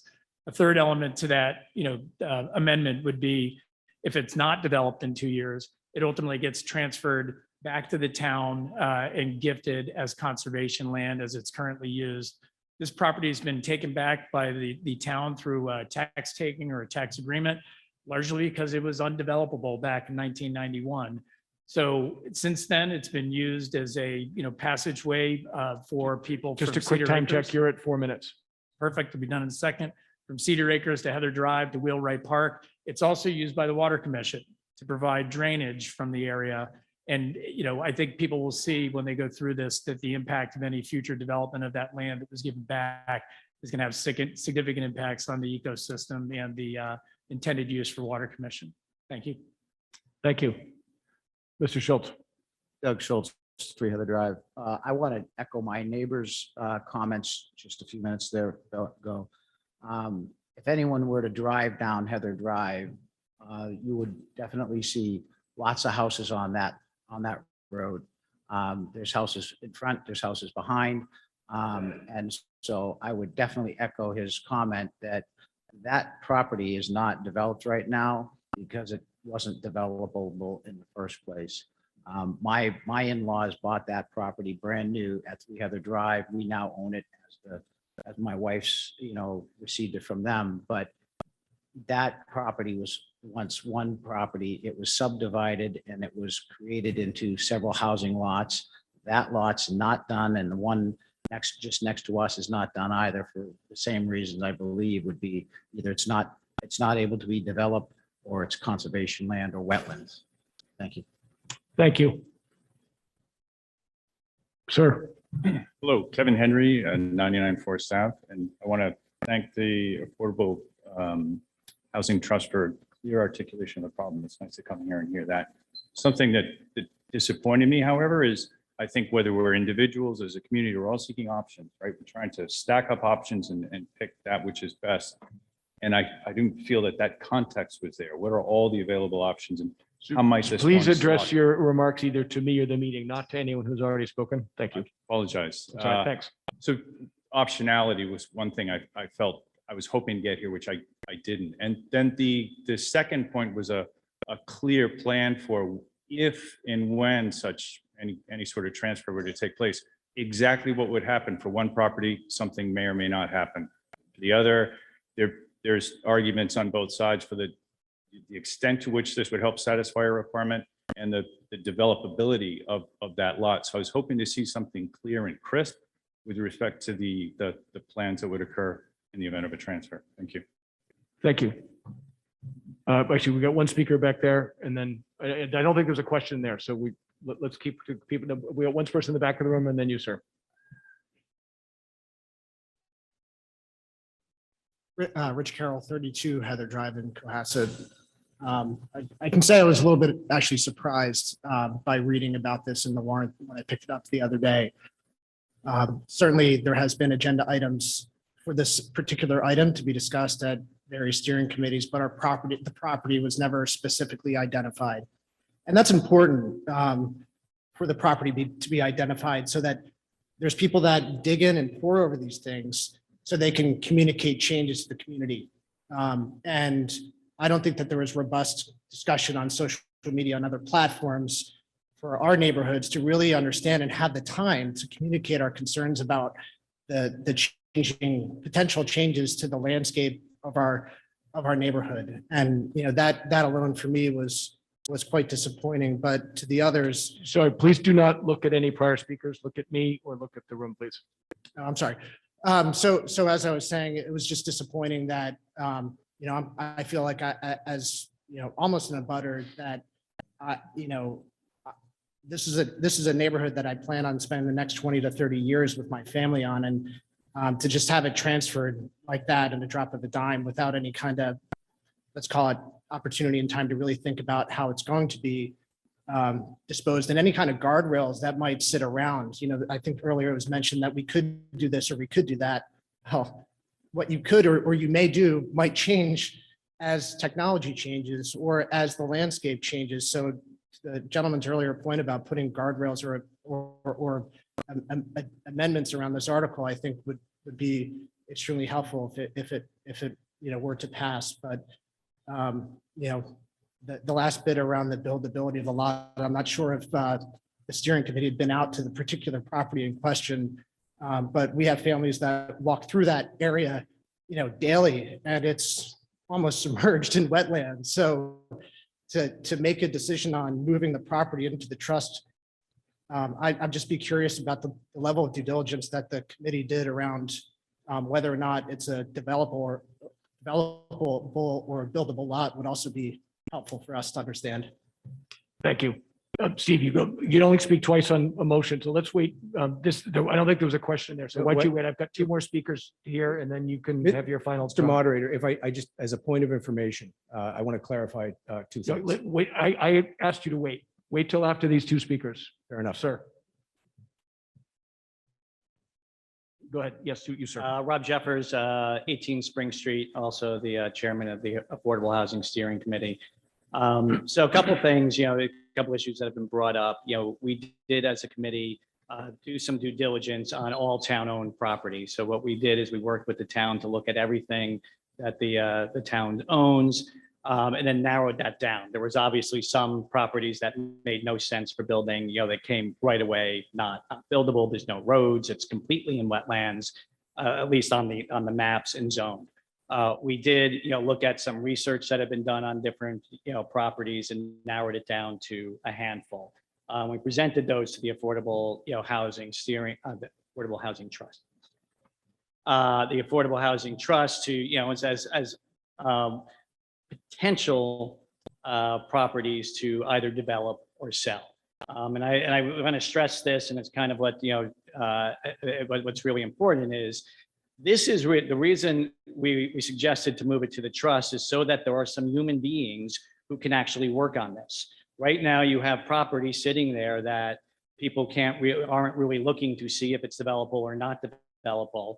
We're not collecting any taxes on it. And so this would, now have the trust and potentially with the steering committee's help to go look and see if it's developable. Nothing can be developed without going through all of the exact same things that every other developer has. We don't get any special rights. We don't have any, we still have to go through zoning, still have to go through conservative. Everything has to happen. And you kind of have a chicken and egg problem here. People want certainty, but you can't get certainty unless you have people working on seeing what can be done. And so what we're asking for is an opportunity to look at this and see if something can be done. We are your neighbors. We are, here in Cohasset. We're not going to look to do something stupid. And even if we tried to do it, we'd have to go through a bunch of committees, and you would have the opportunity to speak at all of those committees if you thought we were doing something that didn't make sense. So we're asking for the opportunity to work on it and look on it and do what's best for the town. Thank you. Woman here on the side. Mary Stanton Hines from 30 Clay Spring Road. I'm a resident of one of the first affordable housing neighborhoods in this town. I grew up in the Veterans Project, which was a bunch of parcels that were lotteried out to veterans right after World War II. And most of the families built their own houses, from electricians to helped each other, or plumbers and so forth. We raised a fire chief, a former fire, just former fire chief.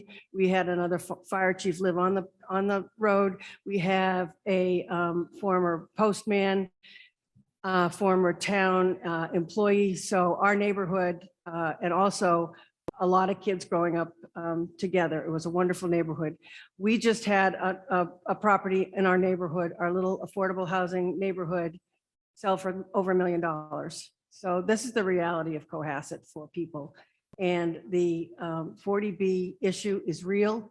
And the new census means that we have to get working on providing housing. I think everybody would probably prefer some little infill pieces in places around the town that won't involve a huge development, but maybe in your neighborhood. The other people, the other situation is that the people who are going to evaluate whether this lot is buildable are paying for themselves. If we did a lot of the legwork beforehand, the town would have to pay for all the evaluation of wetlands and access and everything else. So this is an opportunity to probably go out to bid and have somebody come in with a proposal and pay for all the pre-work. And if it doesn't work for them, they will walk away. So those are the realities of what's happening here. I'm on the Affordable Housing Steering Committee, and I'm in favor of this. Thank you. Thank you. I had previously recognized Mr. Gomer. Would you like to speak or? Thank you. Just a quick comment for two previous speakers who without asking the question, wondered about optionality.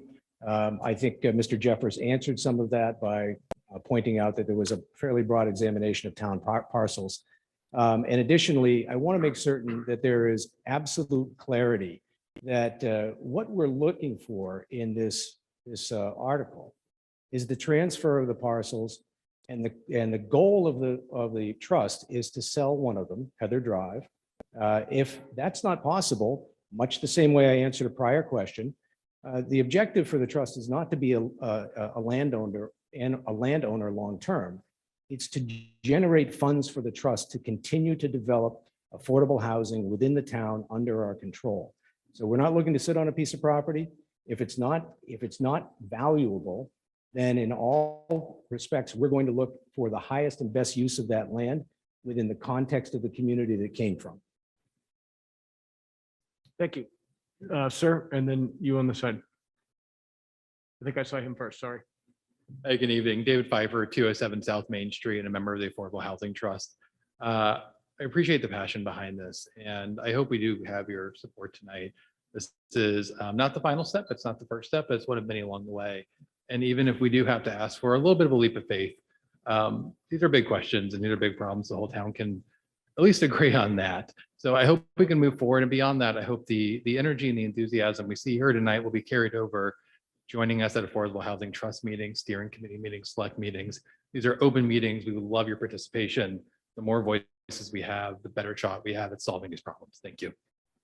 Thank you. A woman here on the side.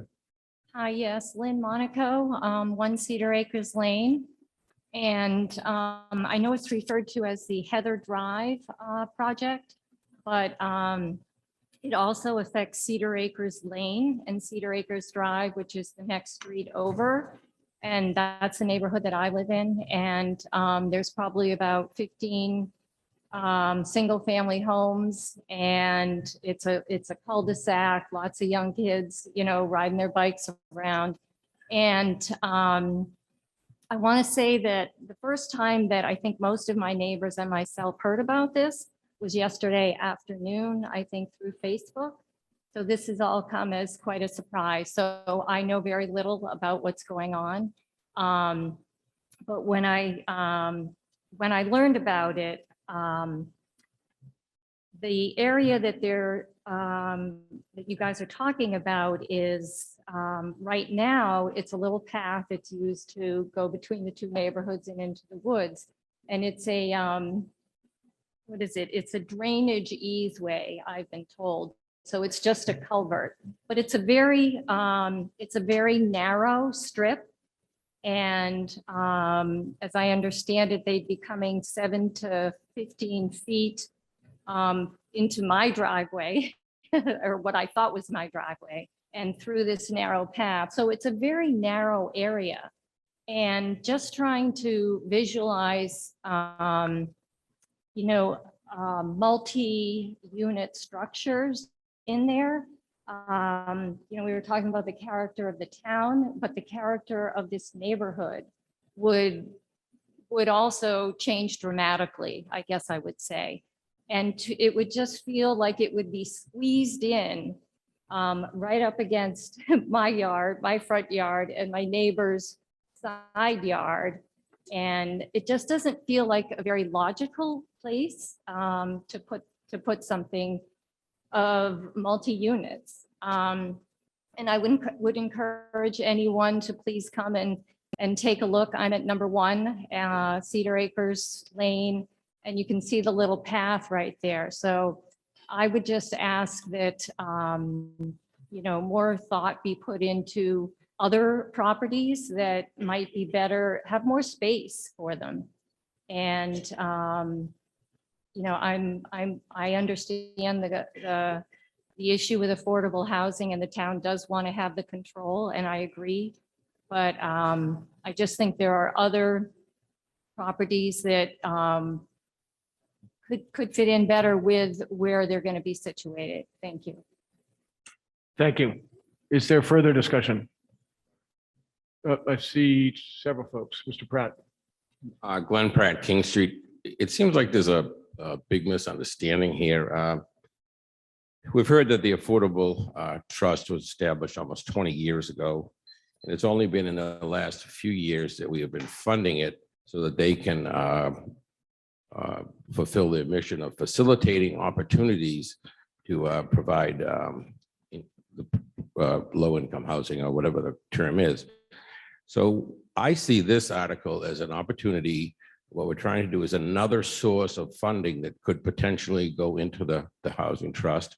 Earlier tonight, we voted $500,000 for their coffers so that they can be ready to facilitate the right opportunity when it comes. There's nothing about this article that I see that's anything about multifamily housing or anything about building anything. The Housing Trust is not a developer.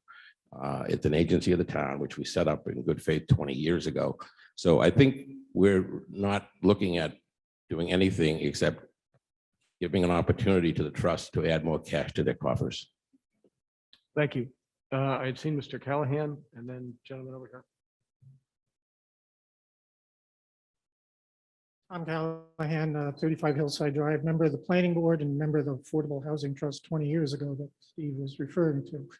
I just want to get the clear point that Glenn was just making. The zoning of the town of Cohasset doesn't get thrown out the window with these two lots. They are both zoned for single family development only. Don't assume because it says affordable on it that it would be multifamily. It can't be done under the zoning on either property. And for the Heather Drive one, if I understood Steve correctly, there's not going to be affordable housing at all. It would just be sold on the open market as any other house lot would be. If someone, a buyer, thinks it's developable and can be, a single family house can be put there. But the people are jumping to really wrong conclusions here. But I'd remind you that if 40B kicks in on any of these properties, that's when our zoning goes out the window and a developer could shove on down our throats, whatever it is the developer wants. So just be aware of that. Thank you. Thank you, sir. Tom Mead, 711 Jerusalem Road. I'm also a member of the Affordable Housing Trust.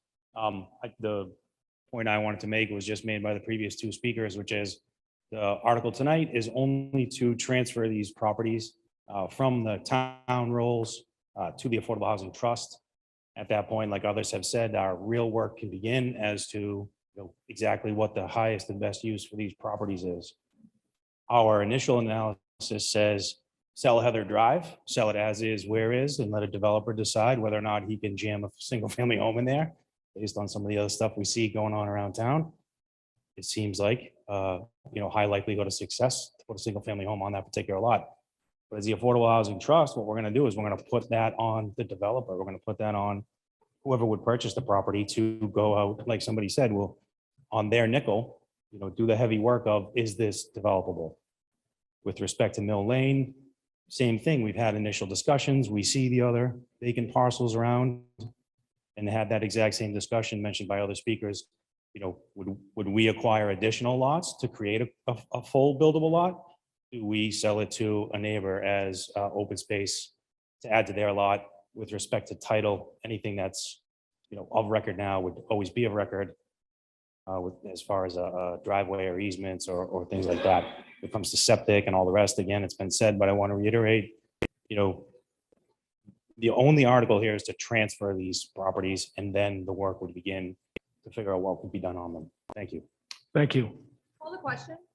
Okay, thank you. We've had a motion to call the question. It's not debatable. It requires 2/3 vote for adoption. If it is adopted, then we will proceed to vote on the main motion. All those in favor of the motion to call the question, which means stop debate, please signify by saying aye. All those opposed, please signify by saying nay. The motion was adopted by the requisite 2/3 vote, so we will proceed to a vote on the main motion. Under Article 6, again, it does require 2/3 vote for adoption. So we're now voting on the main motion that we've been under discussion for quite some time. So this is the vote on the main motion. Article 16, all those in favor, please signify by saying aye. Aye. All those opposed, please signify by saying nay. That's too close to call for 2/3 vote. I'm going to ask the tellers to take their stations. If you are a town voter, if you're not a town voter, please, if you wouldn't mind moving up to the section up here, unless you're an employee.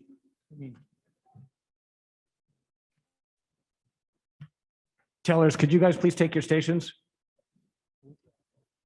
There were 7 people standing. Okay, we're going to vote by holding the purple cards in the air. Don't do it yet. Wait till they, oh, sorry.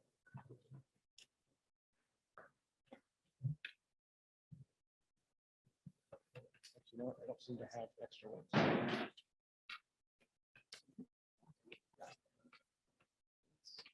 Mine is.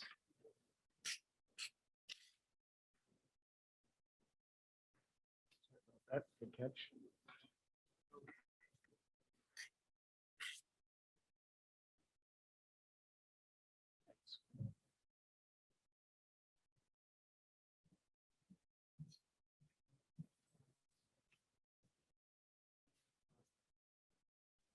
Okay, first vote is going to be the yes votes. All those in favor of the motion under Article 16, please hold your purple cards up in the air.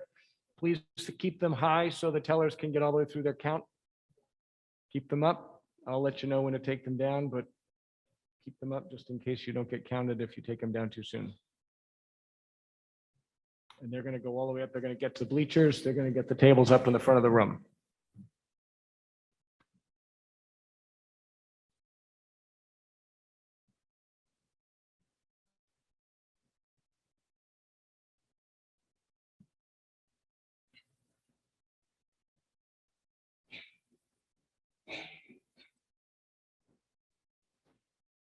Okay, tellers, if you guys are good, you can, people, you can put your hands down. Tellers, you can write your count down.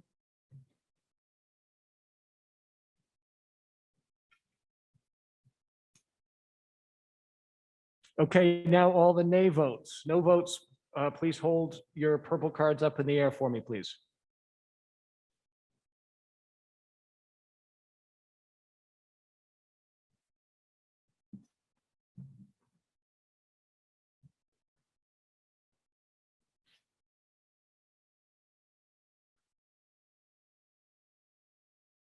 Good.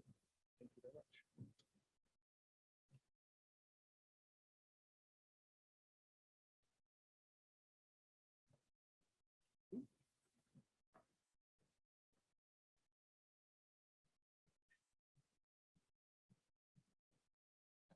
Okay, good. They're counted, so you can put your arms down. Thank you.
Okay, the count is in favor, 150, opposed 61. That is a 2/3 vote, so the motion does pass.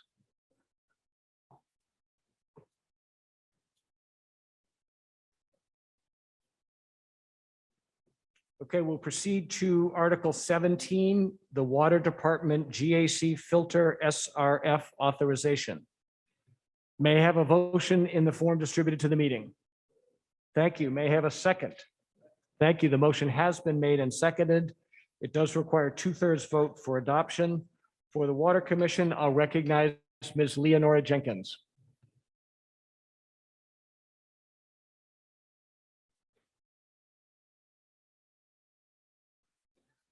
Good evening. This is a mandatory regulation of the state to have the town authorize the use of the monies awarded through the state revolving fund under the Clean Water Revolving Fund. I want to take this opportunity to thank Select Board Member Jean Healy Dippold of alerting the town of the availability of these funds and to recognize the work of Tetra Tech in completing the application and pushing for approval, and that we received a very high mark because of that. So we have found out that we are on the list, we are good, but the other thing we don't know is exactly what this means. We could either be getting all the money in an interest-free loan, or we could be getting all the money in an interest-free loan, plus the state will kick in some funds. We are waiting with bated breath to find this information, and we'll let you know as soon as we do. And I hope that you will approve the use of these funds. Thank you. Thank you. The Select Board has recommended approval by a vote of 5-0. And the Advisory Committee has recommended approval by a vote of 7-0. Is there discussion? We'll proceed to a voice vote under Article 17. Again, it does require 2/3 vote for adoption. All those in favor of the motion under Article 17, please signify by saying aye. All those opposed, please signify by saying nay. The motion is adopted unanimously. Article 18, expansion of sewer district to include the Cook Estate. May I have a motion in the form distributed to the meeting? Thank you. May I have a second? Thank you. The motion has been made and seconded. It does require a majority vote for adoption. We're going to see a short video to introduce us to this article.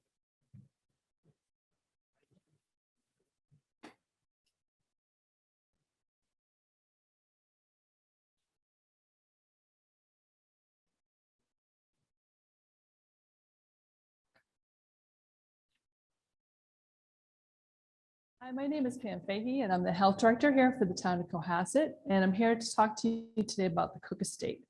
And the reason why I'm giving this presentation rather than the Sewer Commission is because the Board of Public Health has failed 2 out of the 4 septic fields here.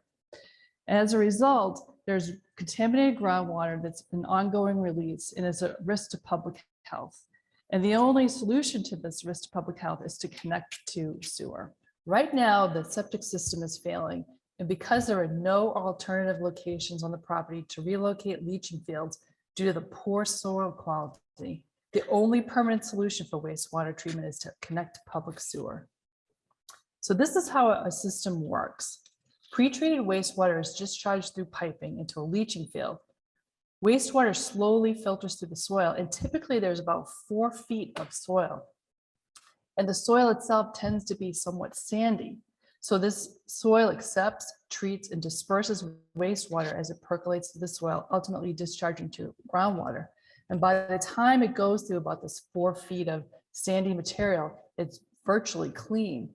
The Cook Estate, unfortunately, sits on top of a geological formation called the drumlin that was formed by a glacial sheet with a core consisting of layers of hard-packed glacial till. And this hard-packed glacial till does not allow rainwater or effluent for wastewater treatment plant to percolate through.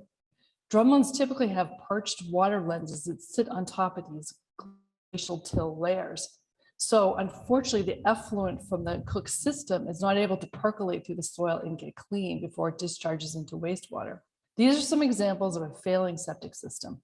Saturated soils like this, shallow groundwater and breakouts, But there is a solution to this problem. The proposed connected route would start at the current location of the failing leaching fields and meet up at the Deer Hill School and connect at the pumping station. And this will now protect the downgradient Lily Pond watershed, which would reduce public health risk. Please understand that this project comes at no cost to taxpayers of Cohasset. 100% of the costs of construction and hookup will be paid by the residents of Cook Estate. We ask for your vote at town meeting because town meeting approval is needed anytime the expansion of the sewer district is requested. Thank you. The select board has voted to recommend approval by a vote of 4-0. The advisory committee recommends approval by a vote of 8-0. The sewer commission has voted by a vote of 3-0 to recommend approval, and the Board of Public Health has voted 3-0 to recommend approval. Is there discussion? Yes. My name is Melinda Evans. I live at 36 Sawyer Street in Cohasset. My block of Sawyer Street and one block of Ripley Road, which consists of 20 houses, was carved out of the Little Harbor project when they were putting the sewer system in Little Harbor. And we were told when that happened that we were being carved out, that when additional capacity would be in the sewage system, we would then be connected to the system. So one of my questions is, when did additional capacity become available? And why haven't we been connected to the system? Is there Somebody someone, answer that question for me? is there someone maybe from the sewer commission that can respond to that question? I was hoping Mr. Sawchuk would stand. He has the greater history than I do. Paul Kearse, 39 Old Coach Road. I'm one of the sewer commissioners. And I can't speak directly to, or Wayne could speak directly to Sawyer Street. But the capacity that we've had with the state since Little Harbor project has been the same capacity all along. The question is how that capacity was allocated for specifically to cleaning the harbor and the river. So Sawyer Street was not in consideration at the time. Right? We were carved out. There's 20 houses within the current central sewage system that were carved out. Those were the one block of Sawyer Street, one block of Ripley Road. My question is, when do you plan to put us into the system? To me, I think it's unfair to include 27 houses up on the top of Sawyer Street that are outside the existing system ahead of us before you put us into the system. I don't think that's fair. I beg to differ with her opinion that it doesn't cost any money to Cohasset residents. It's costing money to me and my neighbors because we're not on the sewer system. I have a barn that is underutilized. We could put probably 2 or 3 affordable housing units in that barn. My system right now can only handle 4 bedrooms. I can't renovate that barn to put possibly affordable housing units in there. Neither can some of my neighbors who have barns. Also, the value of our home would go up if we were connected to the sewer system. If my system fails, I'll have to replace that system at a cost of what, $30,000+? You could come to me the next day or the next year and say, okay, now we're ready to add you to the system, and I would be out that money. I think out of fairness, I'm urging the citizens of Cohasset to vote this down because people who are in the existing service district should be connected to the system before somebody outside the existing sewer district. Thank you. Is there, are you done? The only other thing I want to also put out there is if you connect the Cook Estates to the system, then that's not going to stop businesses who are abutters on Route 3A, who would be a multi-family 40B project, will be able then to connect into the system because they will be abutting the Cohasset sewer system. It's the same as commercial businesses. So again, I urge everyone who would like to be connected to the system somewhere down the road, you will go lower down on the priority list if you approve this article. Thank you very much. Thank you. Is there other discussion? Mr. Sawchuk? I'd like to address that because I've been on the sewer board for 13 years. No one from that area has ever come to a meeting or spoken to me about their desire desire and their knowledge of 20 houses that are in a district that sewer could be available to. So the plan here is not to expand the sewer district beyond the Cook Estate at this point in time, because our rules and regulations and everything in the sewer book there requires that the only way to expand the district is to go to town meeting and put in an article, put in a reason for doing it. And generally this is and then the town would actually act on it, and we would have to go ahead and, put in the sewer pipes and things like that at the cost of the people that are requesting it. So this is a situation where they have a failed system that cannot be fixed on the property, and they need the permission of the town to be able to extend the district to just this property with and one house that it would pass, and then they would have and they'd have to pay all the expenses. Thank you. Mr. Coughlin, and then a gentleman there. Go ahead, Joe.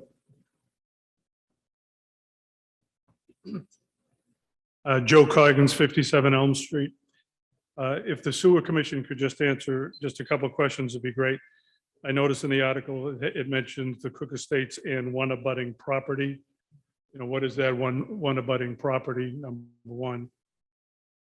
So the budding property is on Cook Estates, directly next to their association. So, But it's not the commercial construction down on 3A?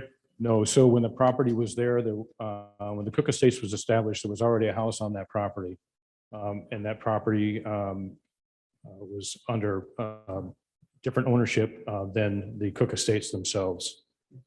Second question was, does this affect, since I abut the sewer plant on Elm Street, will there be any physical change to the sewer plant? No, there's no change to the sewer plant. The additional capacity is already there to handle the flow of Cook Estates. And that was published and put on the town website about 3 or 4 years ago. So no change to the footprint, the height, the size of the sewer plant? Just like to get that on the record. And number 3, there was some rumors anyway, or conversations about a regional plan involving Situate, Cohasset, down through Hull, using maybe Hull capacity. It would seem to me that that's right down the 3A corridor. Is that viable? Is that conversation still going on, or was there ever a conversation? Right. So what's in front of us is this article specific to Cook Estates. I don't want to digress into the. Well, I just would think that where the Cook Estate is, that Sure. would be perfect for that. Right. So there was a published report about a regional sewer plan for Situate, Hull, and Cohasset that is on the town website as well. It's quite an extensive plan. It's a very expensive plan. And that plan had a lot of thought and a lot of work behind it. But that plan is something that hasn't proven to be viable for the 3 towns. Right now, what's in front of us on a regular basis at the Sewer Commission is working with Situate and Hull and Cohasset. As you know, we have an agreement with Hull, and we also have an agreement with Hingham, because we do move sewer to Hull. Situate has a situation where they're trying to rectify, and they've asked us to help in that thought process. And that's the extent of it. Thank you. I did see, sir, gentleman in the center. Did you have a question or statement? So sorry, wait, come up, step up to the microphone and then give your name and address, please. Paul Joe, 498 Beechwood Street. So the repairs to the pumps that we just voted to pay for, why aren't those being covered by the people that are tying into it? If those repairs are needed for these people to tie in, why isn't that covered by the people that are tying in? So those repairs are not part of. That's what it says in the article. Let me finish, Sorry, please. Let him finish the answer to your question. So what we previously approved in the article is the repairs to those pumping stations that are part of our regular maintenance that have been in our capital budget plan for the last number of years. In addition to repairing those, we're also taking into consideration that 2 additional lines are going to be hooked up to those pumping stations. The cost of the additional expenses to put those Cook Estate and the CHEC property into those pumping stations will be charged to those property owners. That's not what it says in the article, though. Right, it says to approve the 80,000 total for those pumps. So the abutting property has nothing to do with Stop and Shop Plaza. Correct.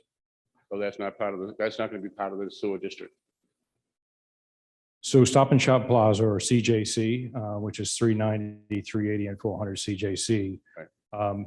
That property had a systemic issue with septic, and it had a lengthy process for a remedy.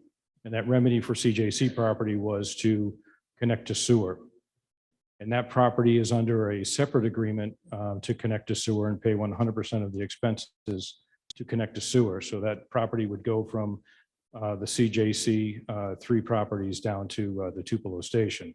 I understand that, but it's not part of the sewer district. It's not part of the sewer district. That's correct. So how does it get to tie in? It's a sewer extension. And because of the affordable housing units that are there, it was exempt from having to go to town meeting for a vote. But that was never brought into the town meeting. It was exempt from going to town meeting because of the affordable housing units. Thank you. I'll recognize Mr. Pratt Moderator. and then the woman over there. It's a question for the sewer commission. Are any of the addresses on Sawyer Street or Ripley Road that have previously been mentioned in the central or the Little Harbor Sewer District currently? I'm unaware of the upper part of Sawyer Street, and I believe, I don't know, Wayne, if you can address the Ripley Road aspect of it. I don't believe it's part of the Little Harbor District. Ripley Road is basically the line from the school or the library now. I think at the top of the rise there goes down to the central plant. Sawyer Street, basically, I didn't know that Sawyer Street from Ripley Road to Sawyer Street was in the district. Okay.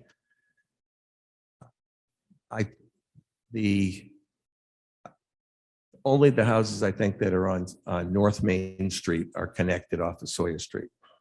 I don't think anything else on Sawyer Street.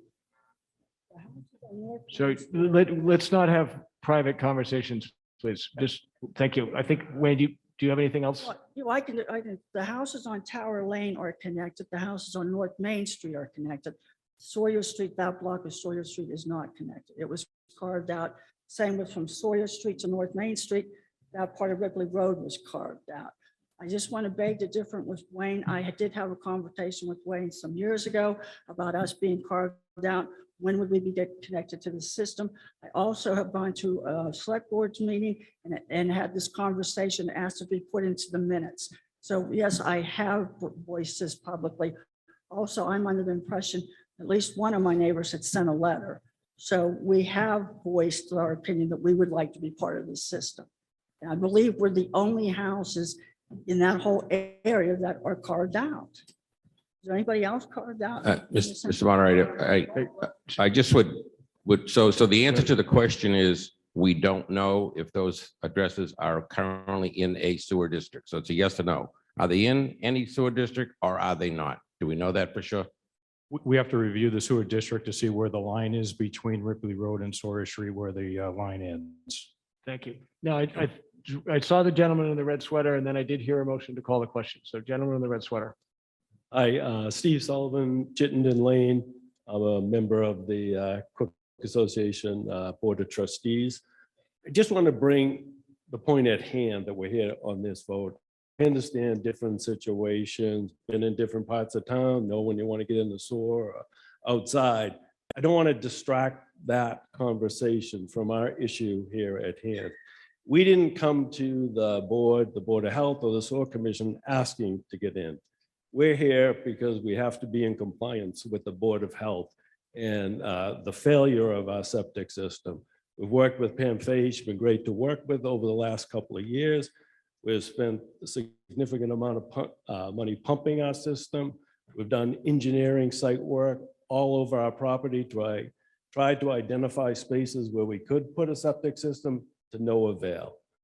The current residents of the Cook Estate were not involved in the development of the Cook Estate or profited from the development of the Cook Estate or any other part. We're just residents. We get a notice we're in failure. We've done everything to comply. The only alternative is to connect to the sewer system, which is relatively close, 100% at our cost. All of the engineering, any the construction, et cetera, all at our cost. So I would ask for your support in this. Thank you. Thank you. Were there any new points? Very well. We'll proceed to a vote. Voting on the motion on Article 18 does require a majority vote for adoption. All those in favor please signify by saying aye. All those opposed, please signify by saying nay. The motion is adopted by the requisite majority vote. Article 19, remote participation for town meetings. May I have a motion in the form distributed to the meeting? Thank you. May I have a second? Thank you. The motion has been made and seconded. It does require a majority vote for adoption. For the Board of Selectmen, Select Board, excuse me, I'll recognize Ms. Jean Healy-Diepold.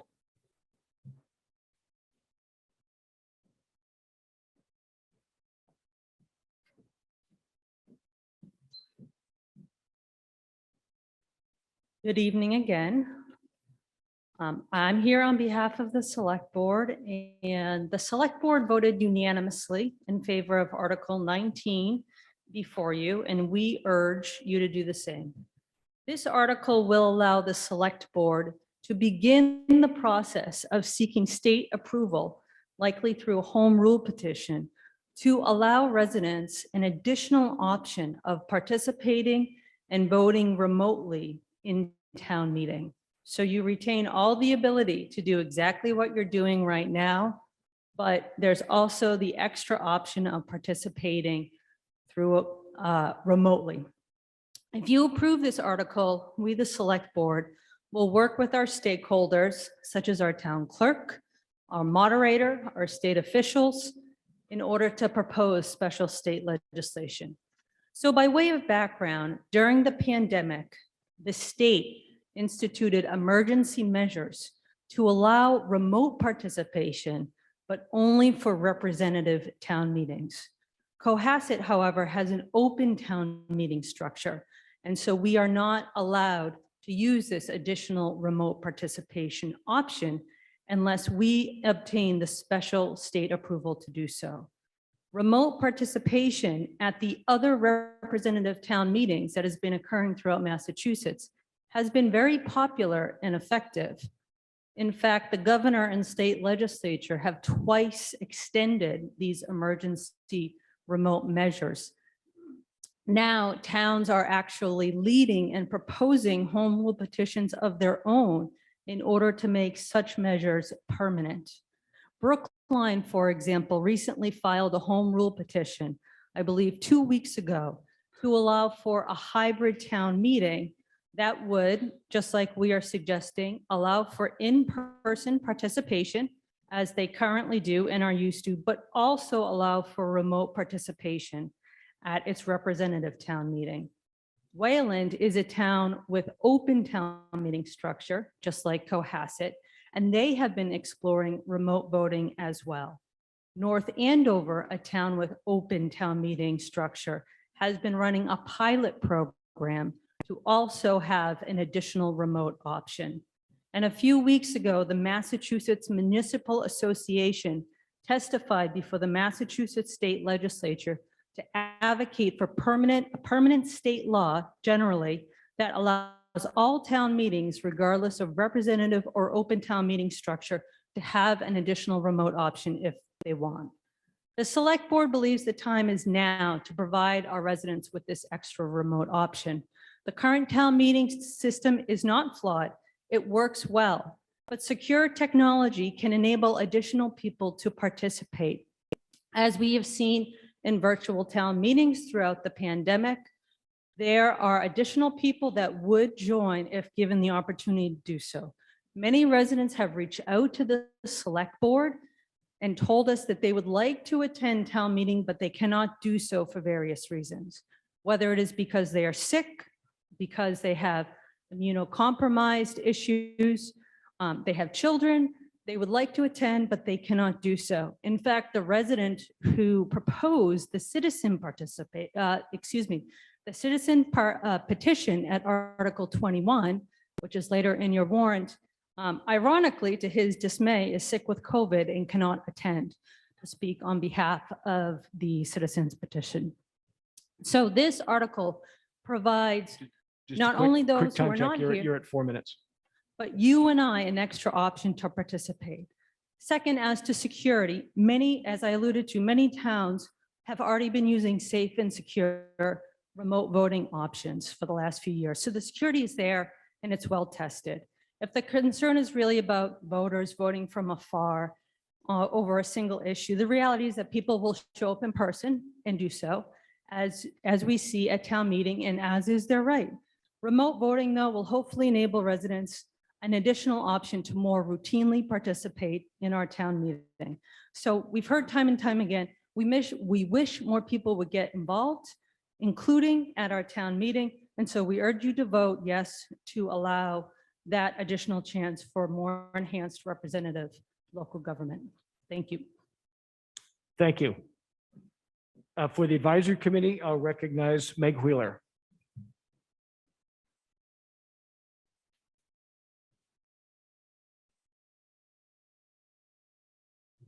Good evening. My name is Meg Wheeler, speaking on behalf of the Advisory Committee. The Advisory Committee recommends approval of this article by a vote of 7-1. The reality is that our annual town meeting is not accessible, and it is in fact exclusionary for many of our fellow community members. Those who work night shifts, those who have young children like myself. My husband is not able to be here tonight because he's with our son. Those who are immunocompromised, those who have disabilities that prevent them from being able to be in this room with us.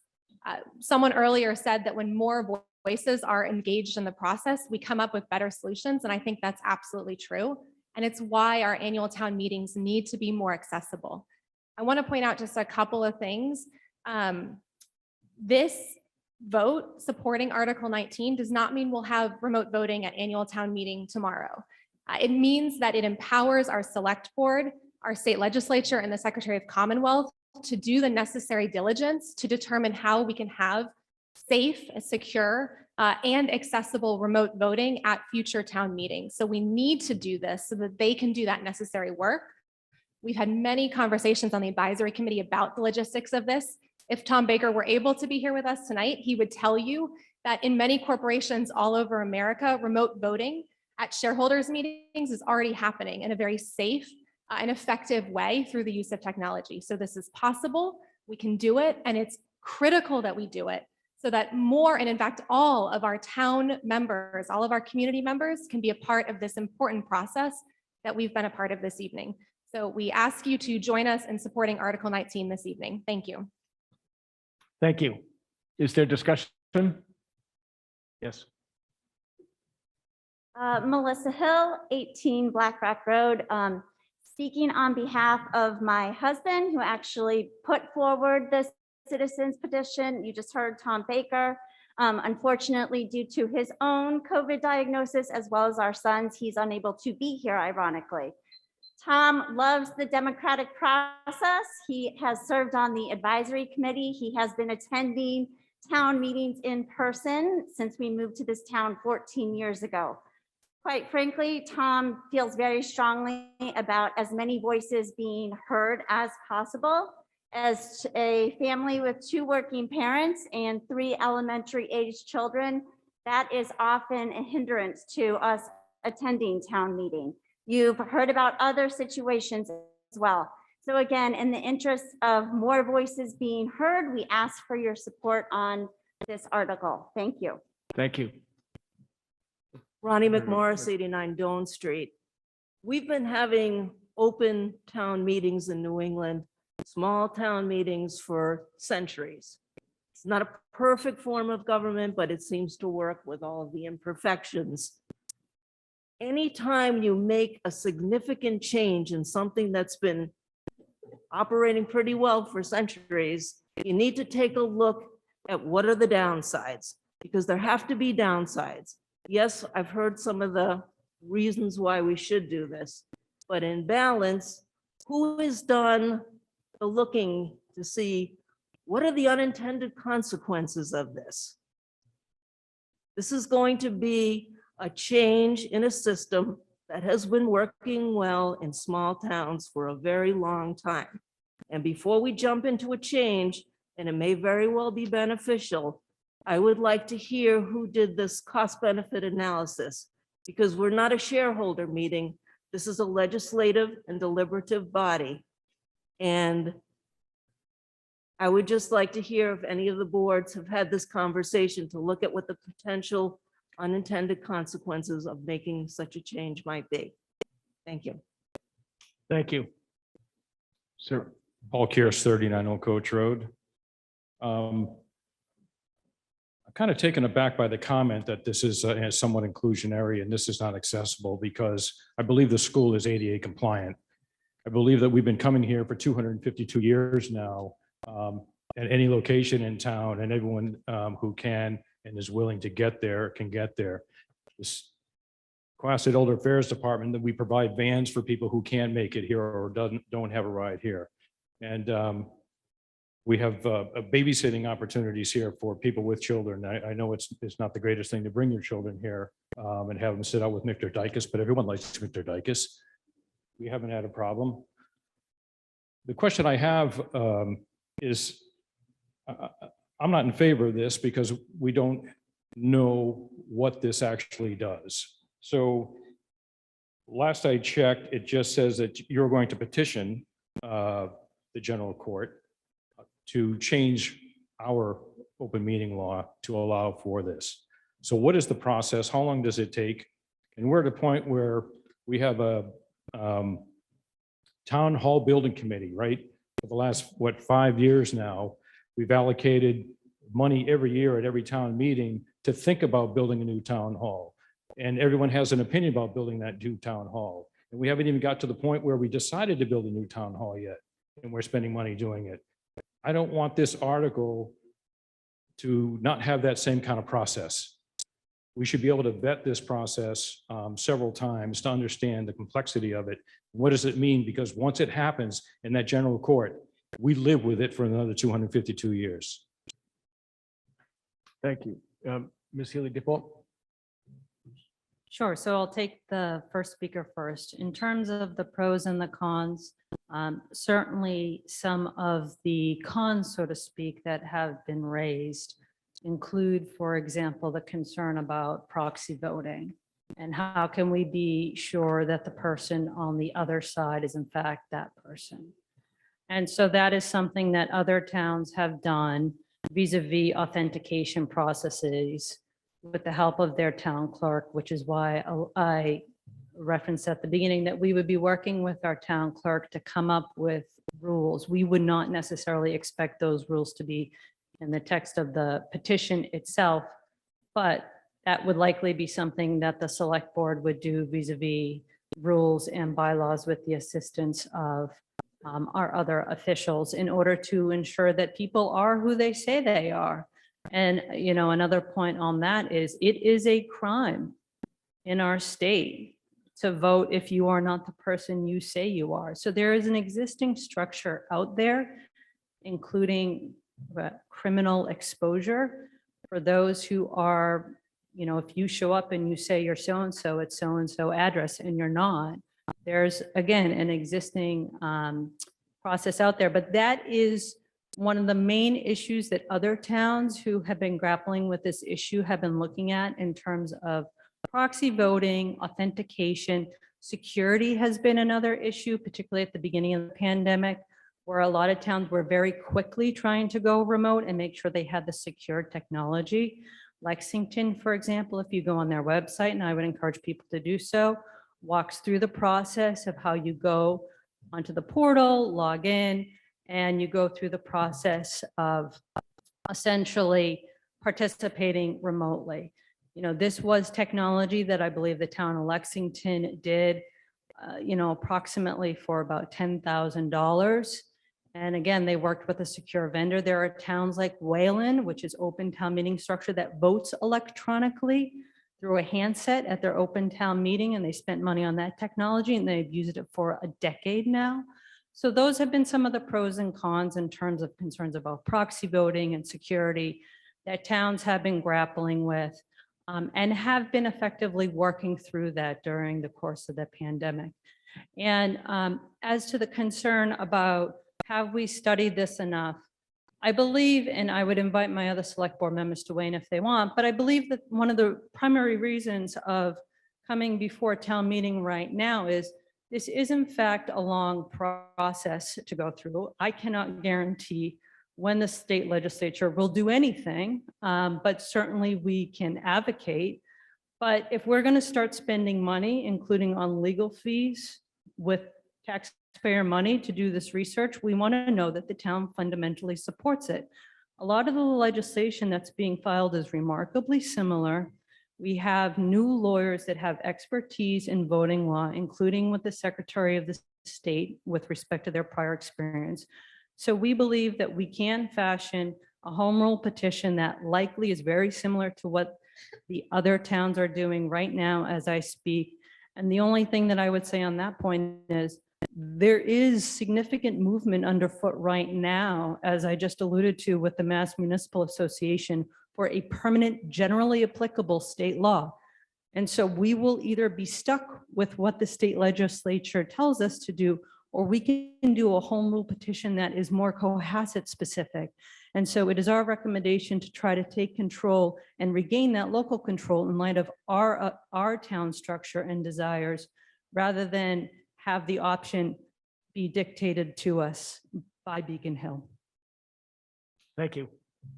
Mr. O'Donnell. Thank you. Kevin O'Donnell, 248 King Street. Mr. Moderator, I'd like to propose an amendment to Article 19 on line 3. The last two words I move to strike, that would be "and voting." Mr. O'Donnell has proposed an amendment. Is there a second for the amendment? Okay. So we'll now continue discussion with the discussion of the amendment. The amendment he read us was to delete two words "and voting." So I think, Mr. O'Donnell, it would read "viewing on matters." Is that correct? Yes. Okay. So that's the amendment that's proposed. We'll continue discussion, focusing in particular attention on the discussion of the proposed amendment. May I speak to the sorry, motion? excuse me. Then we will vote on the amendment, and then we will go back and vote on the main motion. So we're now going to have two votes. So go ahead. Do you want to speak in support of May your I motion? speak briefly on the motion? Obviously, this is a big jump, and I think former Selectman Mrs. McMorris made some great points about there's been many years of successful voting in this town. Security is huge. China has hacked the Pentagon and has personnel information of the entire armed forces. Russia hacked the East Coast gas line last year and nearly shut down the East Coast for gas.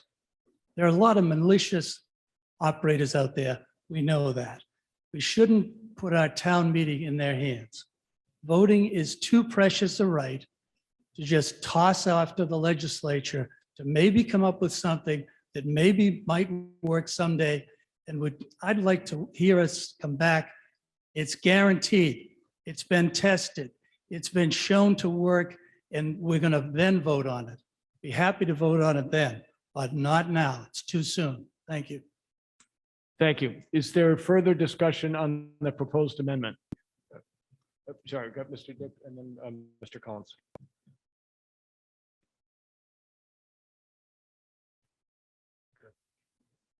Thank you, Mr. Moderator.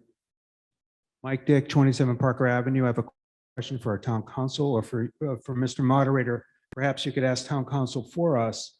if by striking these two words and voting, are we not then back to what this meeting is right now? There are folks at home who are able to participate remotely by listening and viewing. I think that's a rhetorical question, right? No, okay, so let me pose it then as a direct question.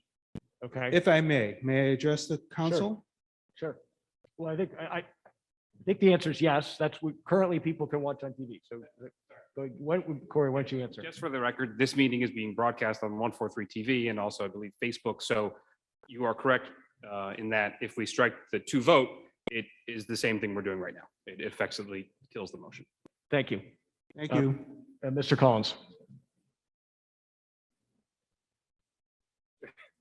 Just to elaborate on that, my wife generally attends every town meeting along with me, but she's not feeling well tonight. So guess what? She's sitting home watching it on number 43 channel. Because almost all of our meetings are on television now on the local TV station. So we already have that. We already have participation. At least you know what's going on. You can find out what's going on. You can't vote, but if you feel that you need to vote, you need to be here. Simple. This is how we've done it for 250 years. And I was here for the first one. Thank you. Is there further discussion of the proposed amendment? Sorry, I recognize, I'll see this gentleman here and then the woman at the microphone in the center. So let's for now, it's just gentlemen on the first, please. And then let's for now stick to discussion of the proposed amendment because we need to vote on that first. And then after we vote on that, we're going to go back on voting on the main motion. Sir. Josh Bach, 108 Forest Ave. This may be a moot point because I think we just established that the amendment is potentially not particularly useful. But I think the voting is the essential essence of the article in the first place, right? And so a number of points have been made around how we've done this for a long time and it's worked fine, and that's true. But occasionally technology comes around to open up more opportunities for more people. And isn't a town meeting and a form of representation better when more people can participate in it? Now, the Elder Affairs Committee, and I'm hoping I'm using the right terms, have done a great job of making the town ADA compliant. I agree. But there are a number of other situations that make it very difficult for people to come and vote. This town meeting is effective for the people who are here because they're the people who have the ability to come and vote. Not everyone does. I'm a father. I work a pretty busy job. My wife does as well. She's out of town. I'm taking advantage of the great work of the recreation department so that they're taking care of my kids. But it's 9:47 p.m. and I'm going to have to leave soon, whether we voted or not. And that's disenfranchising me. And I'm sure there's plenty of other parents who feel the same way. We have people, we mentioned immunocompromised people. Thank you. The pandemic has exposed the issues of people with immunocompromised conditions who might not be able to come out. Again, why is their vote any less valuable than the people who are able to come out? And so I urge everyone to think about the importance of everyone in town being able to vote. Technology is strong. I'm an IT professional. I'm not an IT security expert, but technology is stronger when it's used by more people. And the types of technology we're talking about using are used an awful lot these days. And so I feel quite confident in trusting the integrity of our town's voting with it. And so I hope everyone considers that. Thank you. Thank you. Woman at the center microphone, please. Thank you. I'm Ann McCusker, 41 Oak Street. And I can just echo what that gentleman just said is that I know I'm so appreciative that the rec program can have my kids, but it's now almost 10 o'clock and the meltdowns that are probably happening out there. I'm sorry to Mr. Dicus right now, as well as the meltdowns that are gonna happen in the morning. So, but it is, it's not accessible for us at the next town meeting. If it's not over Zoom, both of us can't, my husband and I both can't come because I can't have my kids out on a school night this late. So, it's just something as there's a lot of young families in this town with young kids who can't come to this. And unfortunately, I feel like, that's excluding some of the voices of this community. So thank you. Thank you. Sure. Hi, Bobby Balco, 90 Forest Ave. There have been a couple comments that it's working fine. that it's always worked fine. I disagree. It's not working fine. There's been multiple people who have said that their spouses couldn't show up today. That's not fine. My wife couldn't get here until Article 16 because she was putting our children to bed. That's not fine. Voting is too important a right for people to be excluded from doing it. We pay a lot in taxes. Hundreds of families, if not thousands, shouldn't have to compete for the small pool of babysitters in this town every time there's a town meeting. Anyone who's tried to go out to dinner knows just how difficult that is. In a free and democratic society, whatever increases access to voting, I can't imagine how that isn't seen as a good thing. Technology is strong. We are not a target for China or Russia, and we should increase access to voting. It's easy to do. There will be some challenges. I trust our leadership to figure it out. Thank you. Thank you. Do we have any new points that have not already been made? Ms. Brophy. Sorry, I said no more. Virginia Brophy, 16 Beechwood Street. I just have one question. Well, and that is, I'd love to know how many of these people have attended the Zoom meetings for the planning board or anything like that, because the technology is not fine. And I do believe that this is painful. We don't want to be here. I didn't. It's like, oh, it's town meeting night. But sometimes you have to step up to the plate and do it. We all raised our kids here and we got babysitters, or we did what we had to do. It's too important. Thank you. Sorry. Ms. McCarthy. Adrian McCarthy, 85 Doan Street.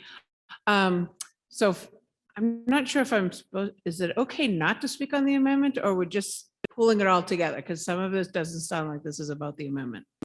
If you, I'll we pull are it. going to have a chance to speak again. Okay. After we vote on the amendment.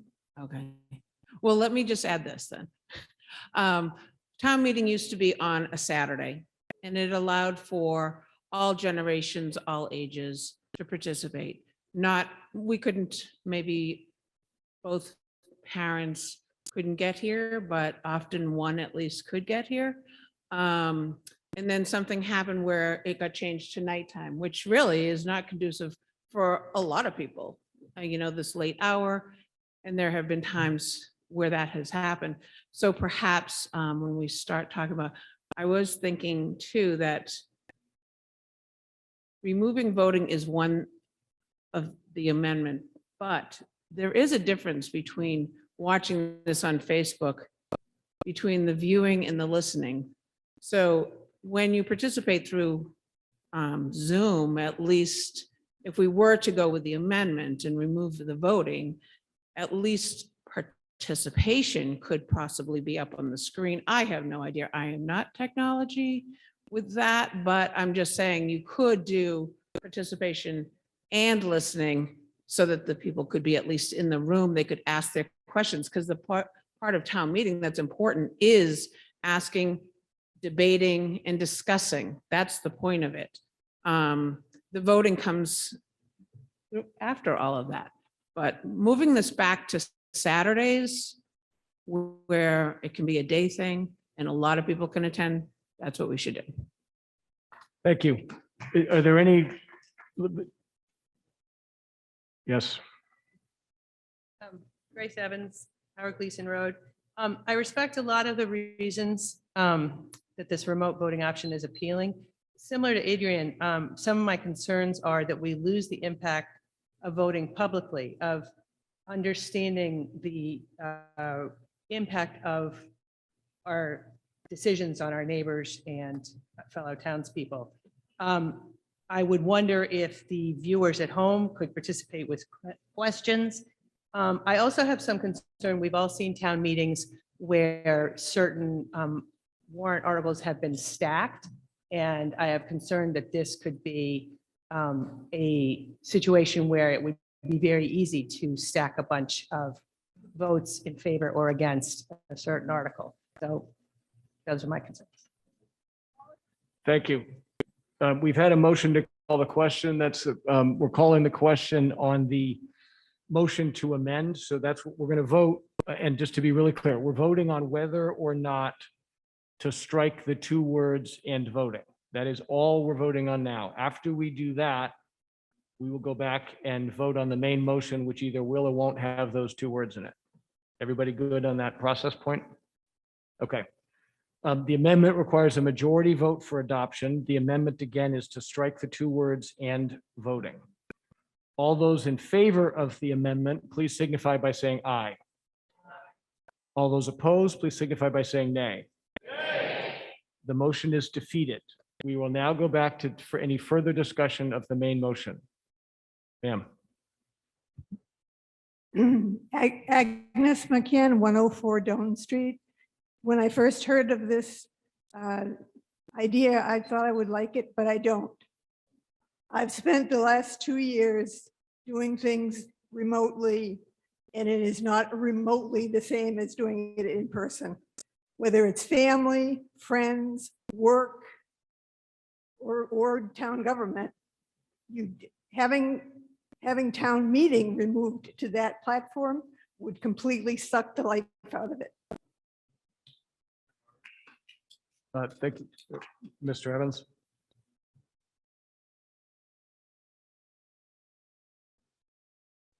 Just to that specific point, this is supposed to be additive. It's supposed to be inclusionary.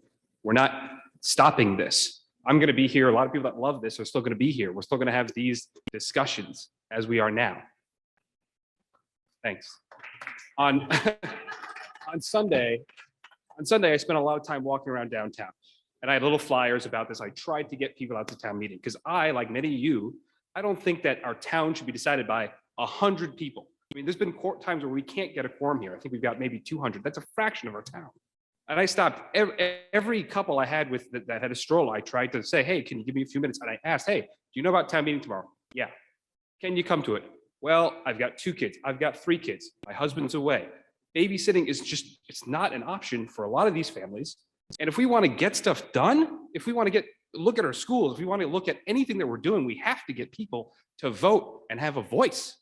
And the fact that we're deciding things with such a small group of people, and again, there's a lot of new families in this town, and we're basically closing the doors on them. And that can't be the way that Cohasset sees its future. It just can't. So I urge you to support this so we can move everybody forward and get stuff done with everyone's voice together. Thank you. Thank you.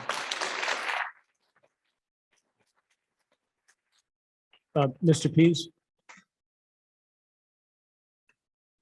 Sam Pease, 3 Sankey Road. I think maybe some of this could be alleviated. It sounds to me like we're voting on this forever and a day, and this is going to be done and we can't do anything about it. Is this the first step in the process, and is there be another step to say we're going to be able to adopt a certain system or not and have that in front of town meeting? Because that would change everything. Someone on the select board want to respond? Say again?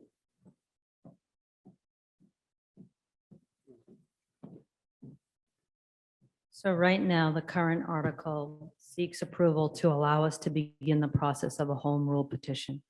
But as I stated earlier, many of these home rule petitions have very general language, and then it's up for it allows the town the option, and then the town moves forward with the more specific rules and regulations that then outline exactly how voting works. So for example, if you look at the town of Brookline, they have like a 1-paragraph statute that essentially inserts the ability to vote remotely, but where the real meat is in the operating rules. And if your question is whether the operating rules or the applicable Cohasset version need to go before a town meeting, I would likely need to consult with our lawyers on that.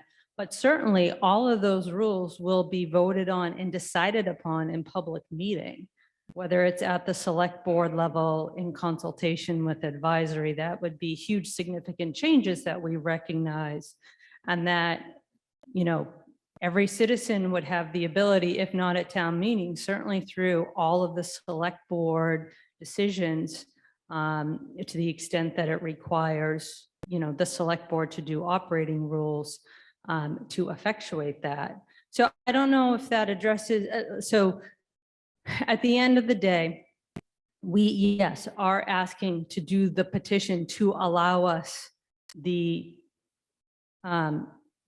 power to advocate to the state legislature to let us have an additional remote option.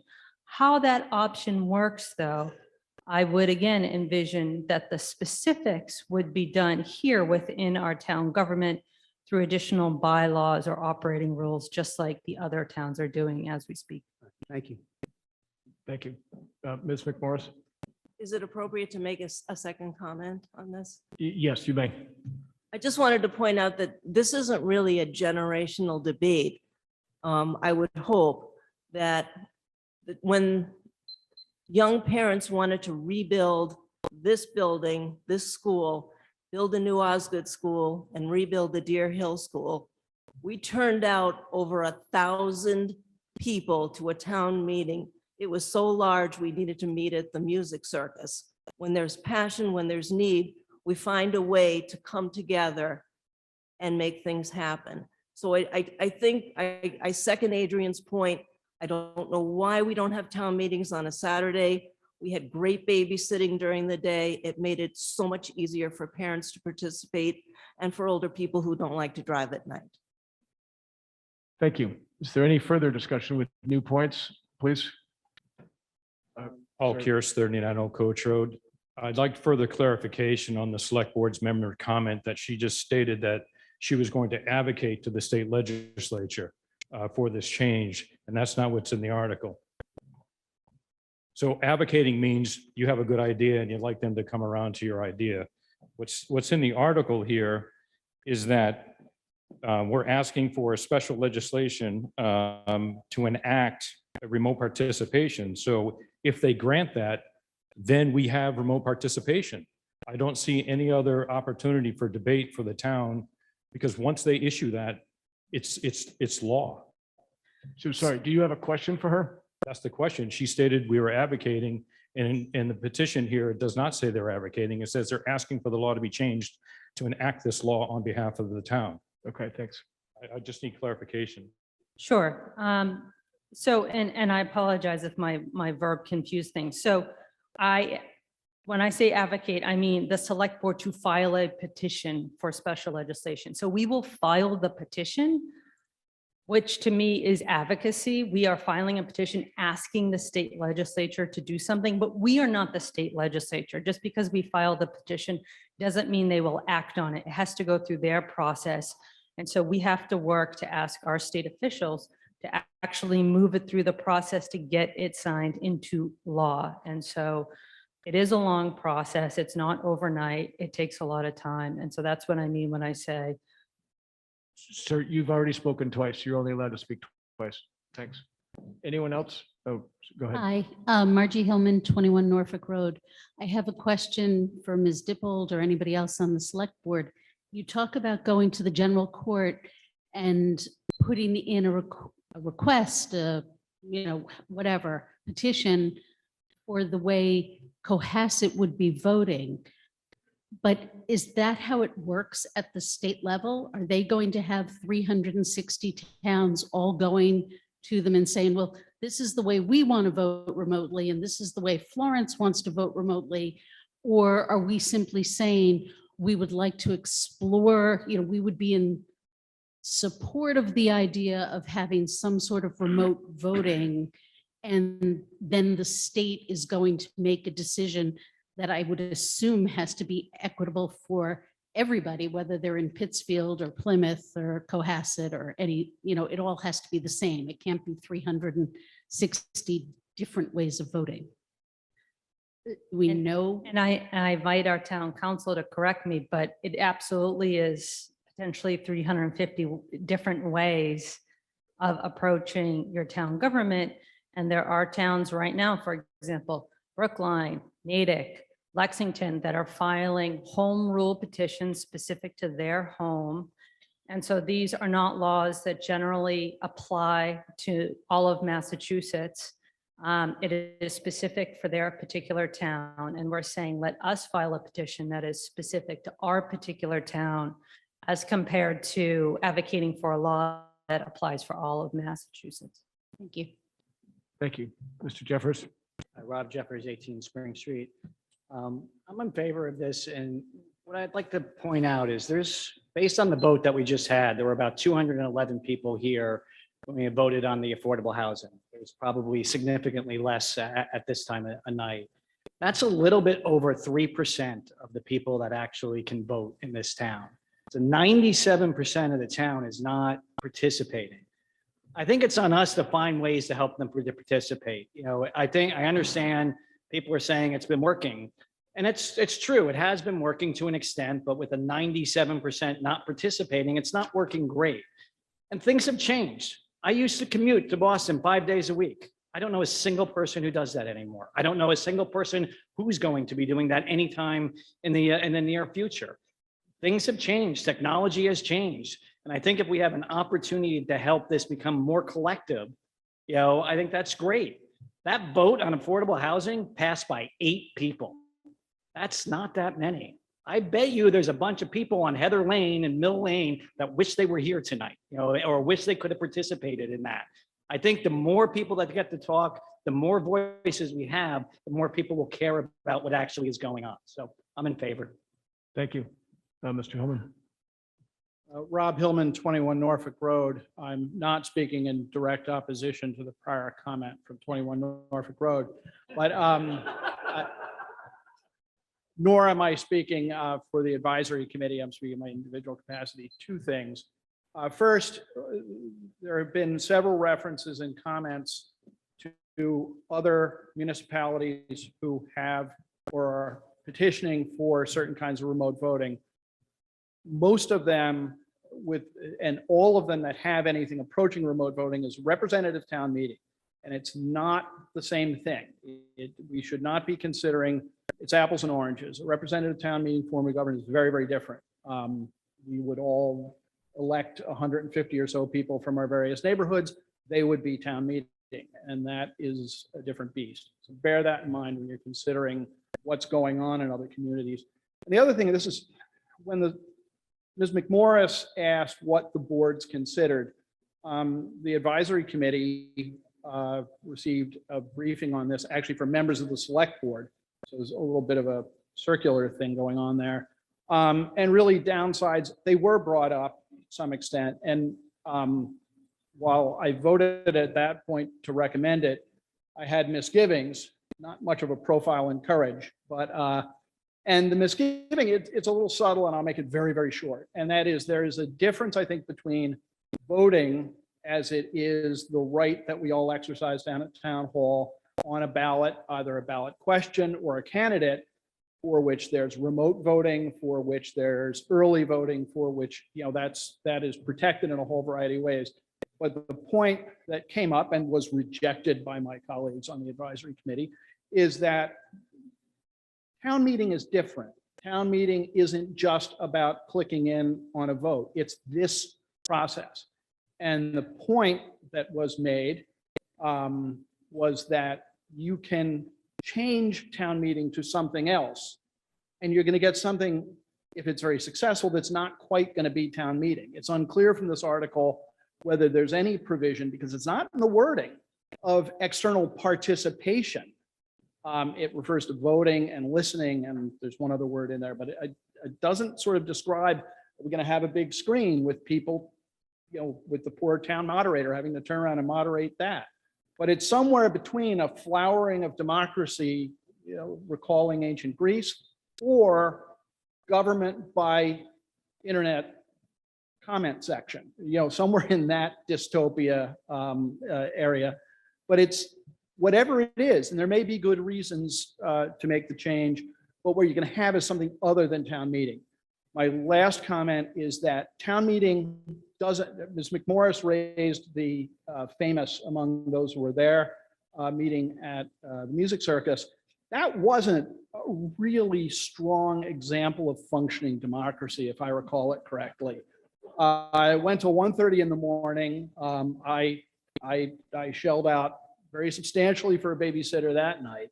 And it was, town meeting probably functions best between 200 and 400 people tops. But if you and to the point of people not being able to come, people, it's published months ahead of time. You know when it's going to be. The warrant's out a long time ahead of time. Most people want to be here, come here. Some don't stay.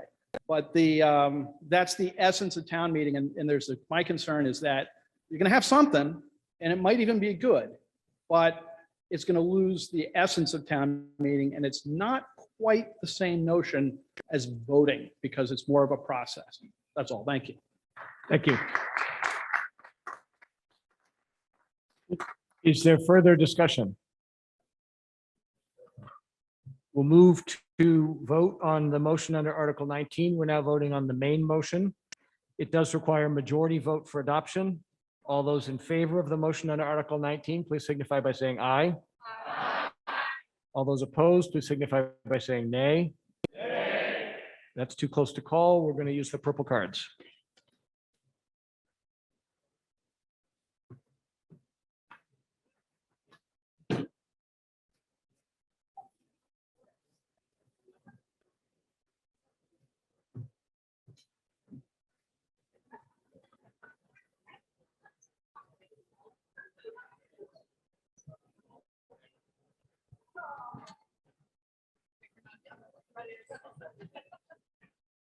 Great. Okay, all those in favor, yes votes on Article 19, please hold your purple cards up in the air, please. Hold them up for a good bit of time here so the tellers can count.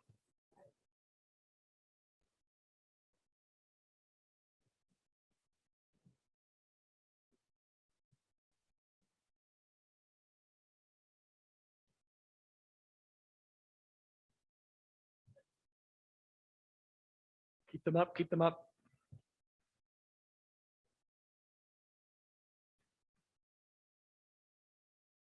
Okay, good. Write your counts down, please, tellers.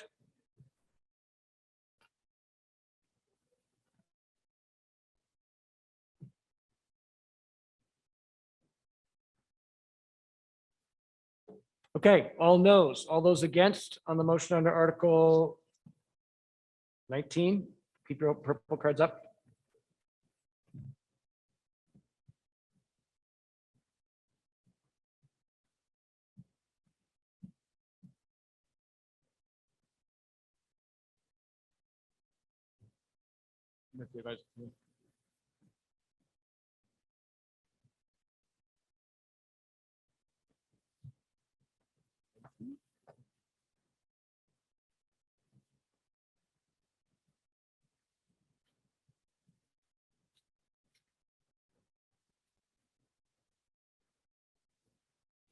You, oops, excuse me.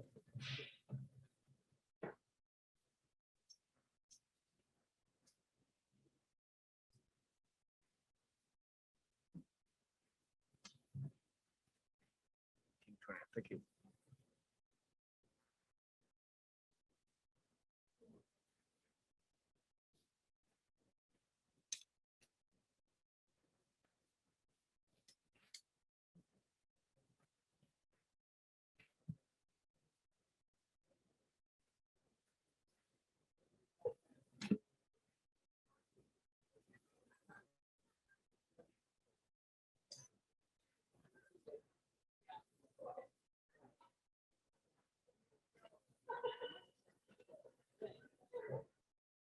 Yeah. Oh, sorry. Yes. Yes. I apologize. You don't, sorry, sadly, you don't get extra votes for stamina. Sorry about that.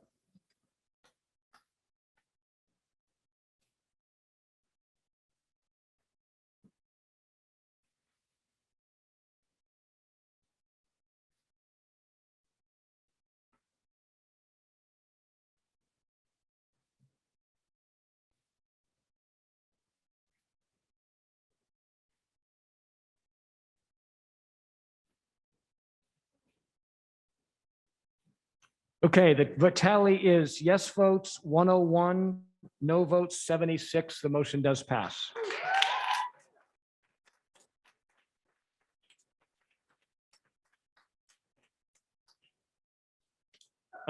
Move to Article 20, Citizens Petition Election Ballot for Surplus Funds.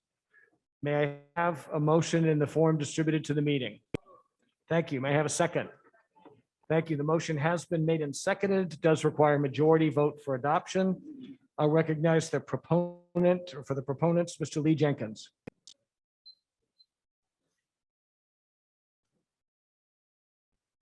Leland Jenkins, Jerusalem Road.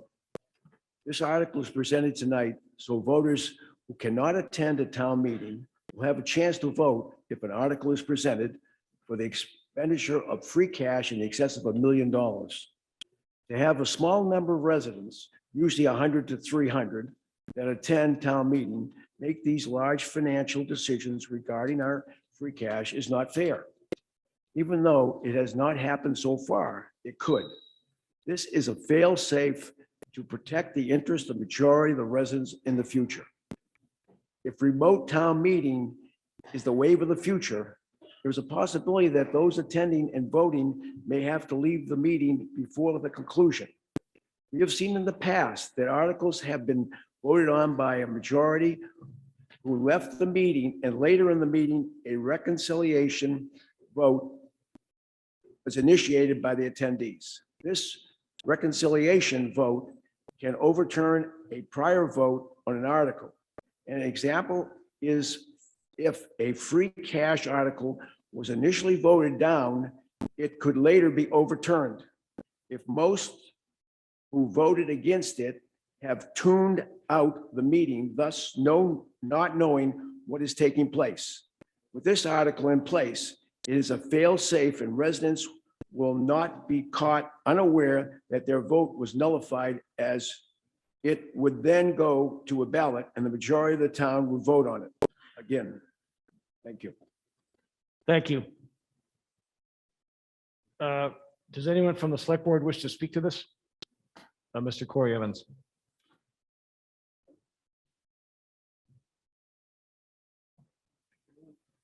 Sorry, it's getting late. So the select board voted a 4-0 with one abstention to not recommend this. I think Mr. Jenkins pointed out earlier that there really has been no situation in history where this would apply. So one of our questions was kind of what's the problem it's trying to solve? We do have systems in place. We have the budget. Right now, all these things are in the budget. We voted on them earlier, actually. So there is a mechanism in place where we vote these things. When it comes to big expenditures, like was brought up, if we want to do a debt exclusion or an override or some sort of large fund, that is already a ballot question. So us on the select board, we didn't really see a mechanism where this bylaw or this change would really be effective to either cause the purpose or really have any applicability through the history. So we didn't find a reason to recommend it. Thank you. Thank you. The advisory committee has recommended against this motion by a vote of 7-0. Is there discussion? We'll proceed to Ms. Jenkins.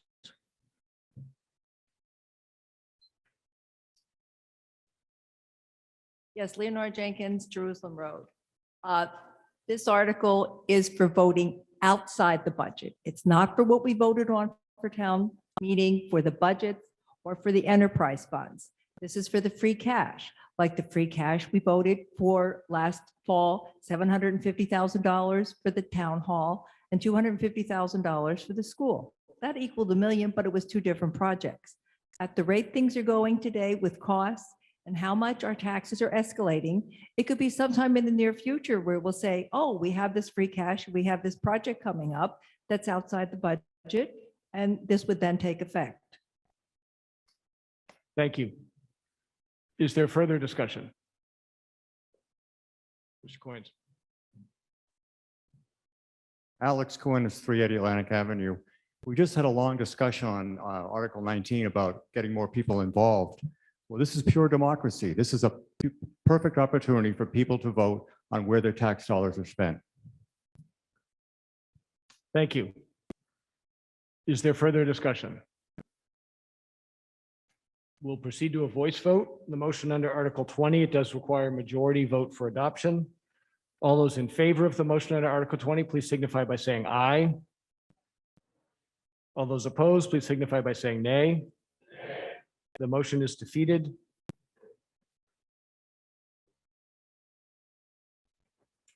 Proceed to Article 21. It's a citizens petition. It was the same subject as Article 19, so I believe the proponents would be in favor of a motion for a definite postponement. Are there any objections from the proponents to that? May I have a motion for indefinite postponement? Thank you. May I have a second? Thank you. All those in favor of the motion for indefinite postponement, please signify by saying aye. All those opposed, please signify by saying nay. The motion passes and motion action under 21 is indefinitely postponed. That concludes the business in the warrant. Thank you for your patience and your preparation. May I have a motion to dissolve? Thank you. May I have a second? All those in favor of dissolution, please signify by saying aye. All those opposed, please signify by saying nay. The motion is adopted. Have a good evening, everyone. Thank you very much. All right.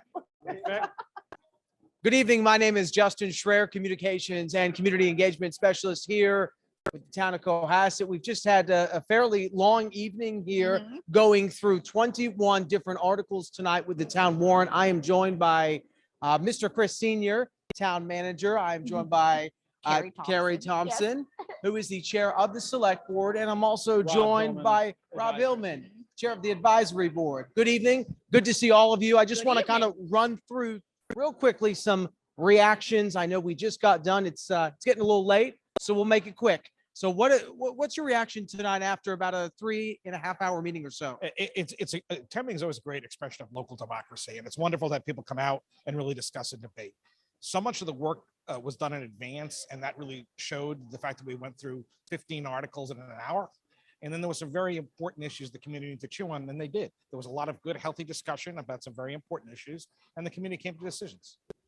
Gary, I got to ask, is there an article that stood out to you this evening? Is there something that stood out in the back of your mind? And what is your reaction to tonight? I love that we had several important floor debates tonight. I think that's important. It was great to see everyone back in person. A lot of us were able to see each other's faces again. I was especially impressed with the debate about remote voting. I think the town was really thoughtful about that, and I'm very happy with the result to move forward on it. And Rob, there was a lot of debate tonight. This was democracy at its finest that we saw. We had a pretty good turnout tonight. Yeah, there was a good turnout. I think that a good number for town meeting, if it's under 200, it's probably a little disappointing. But while both Chris and Carrie talked about the areas of robust debate, from the advisory committee's perspective, every article is important, but the budget is the most important one. And the fact that the budget was passed quickly and efficiently is, as Chris said, it's a real testament to the work that went in from each of the town departments, other committees, the finance director, and Chris's office. It's a real relief to be able to present a budget that's acceptable without needing to debate its internals. And just, I would make a pitch for people who are interested in the budget process to pay attention. I don't mean that in a peremptory way, but the budget process goes on at a bunch of different committees, particularly advisory, and we break it down, and the public is more than welcome to tune in, to send us questions, let us know budget concerns early so they can be addressed prior to the town meeting. But we brought the town a good budget and it got voted. So. And Chris, I know we talk about the work behind the scenes that a lot of folks did. Talk to me a little bit about that. And I know you did mention that a little bit tonight. As Rob was saying, a lot of work gets done. We start working on the budget. This is now May. We start working on next year's budget in August. And then we go through that. The capital plan begins in August, and there's lots of meetings, and it's good. I mean, what happens is that the citizens, it's the citizens' money, right? So we present a structure, and there's a healthy debate about where things should go. As Carrie pointed out earlier too, a budget is an expression of a community's values. The goal is to have the budget process really be an expression of Cohasset's values. And again, I think that happened again tonight. A very long and healthy discussion over many months to come here tonight to make the presentation, have it adopted unanimously, have the capital plan adopted unanimously. Very, very good. And again, to have time for some very healthy debates about some other topics was also great. But tons of work goes in advance. As Rob said, if you want to watch the debates and discussions are on Zoom, you want to come to the meetings, that's also, everyone's welcome. And Carrie, it doesn't happen without these folks behind me here tonight, without people coming out, without people gathering here this evening. Talk to us a little bit about how important it was to see a lot of these folks out here. I'm always impressed by this town. We have such an engaged citizenry. We have people that very much care about our community, and seeing everyone show up tonight and having such good turnout was really encouraging. And Chris, kind of to close things out this evening, what's next? What do you want the residents to know? The town meetings are really important. And I thank everybody who participates, everybody who does all the work in advance, and all the people who come out. And I know it's hard. I realize it's difficult to block out 3+ hours and to go through this. It is a test. But at the same time, it's super important. And where else in America do you get to come and actually have your voice heard on all of these topics? That doesn't happen, right? It's great that people come out. People prepare, they ask questions, and you can actually see people shift their opinions sometimes on the floor because they're hearing good debates. So again, I want to thank everyone who made this possible, by the way. A lot of people behind the scenes, IT, our facility staff, and then all of the folks who made this possible tonight. And again, the people who came out, they volunteer, and they took time out, and that makes Cohasset Cohasset. I'm going to ask you the same question before we close out tonight. Anything Yep. else that you think residents should know? Please come to town meetings in the future. Tonight was wonderful. It was exactly how a town meeting should be, and it was great seeing everyone. Rob, anything else? The best thing about participatory town meeting is that people who know things, remember things, and have perspectives come in and do it. And an informed citizenry makes this the most effective exercise. Wonderful. Thank you guys so much, Chris, Carrie, Rob. It's always good to see all of you. Thank all of you for watching. I know it was a long meeting, but as everyone had said, we cannot do it without all of you. That is the latest here from Cohasset. It is probably almost 10:30 tonight, so we'll close that out and say thank you for watching and have a great night.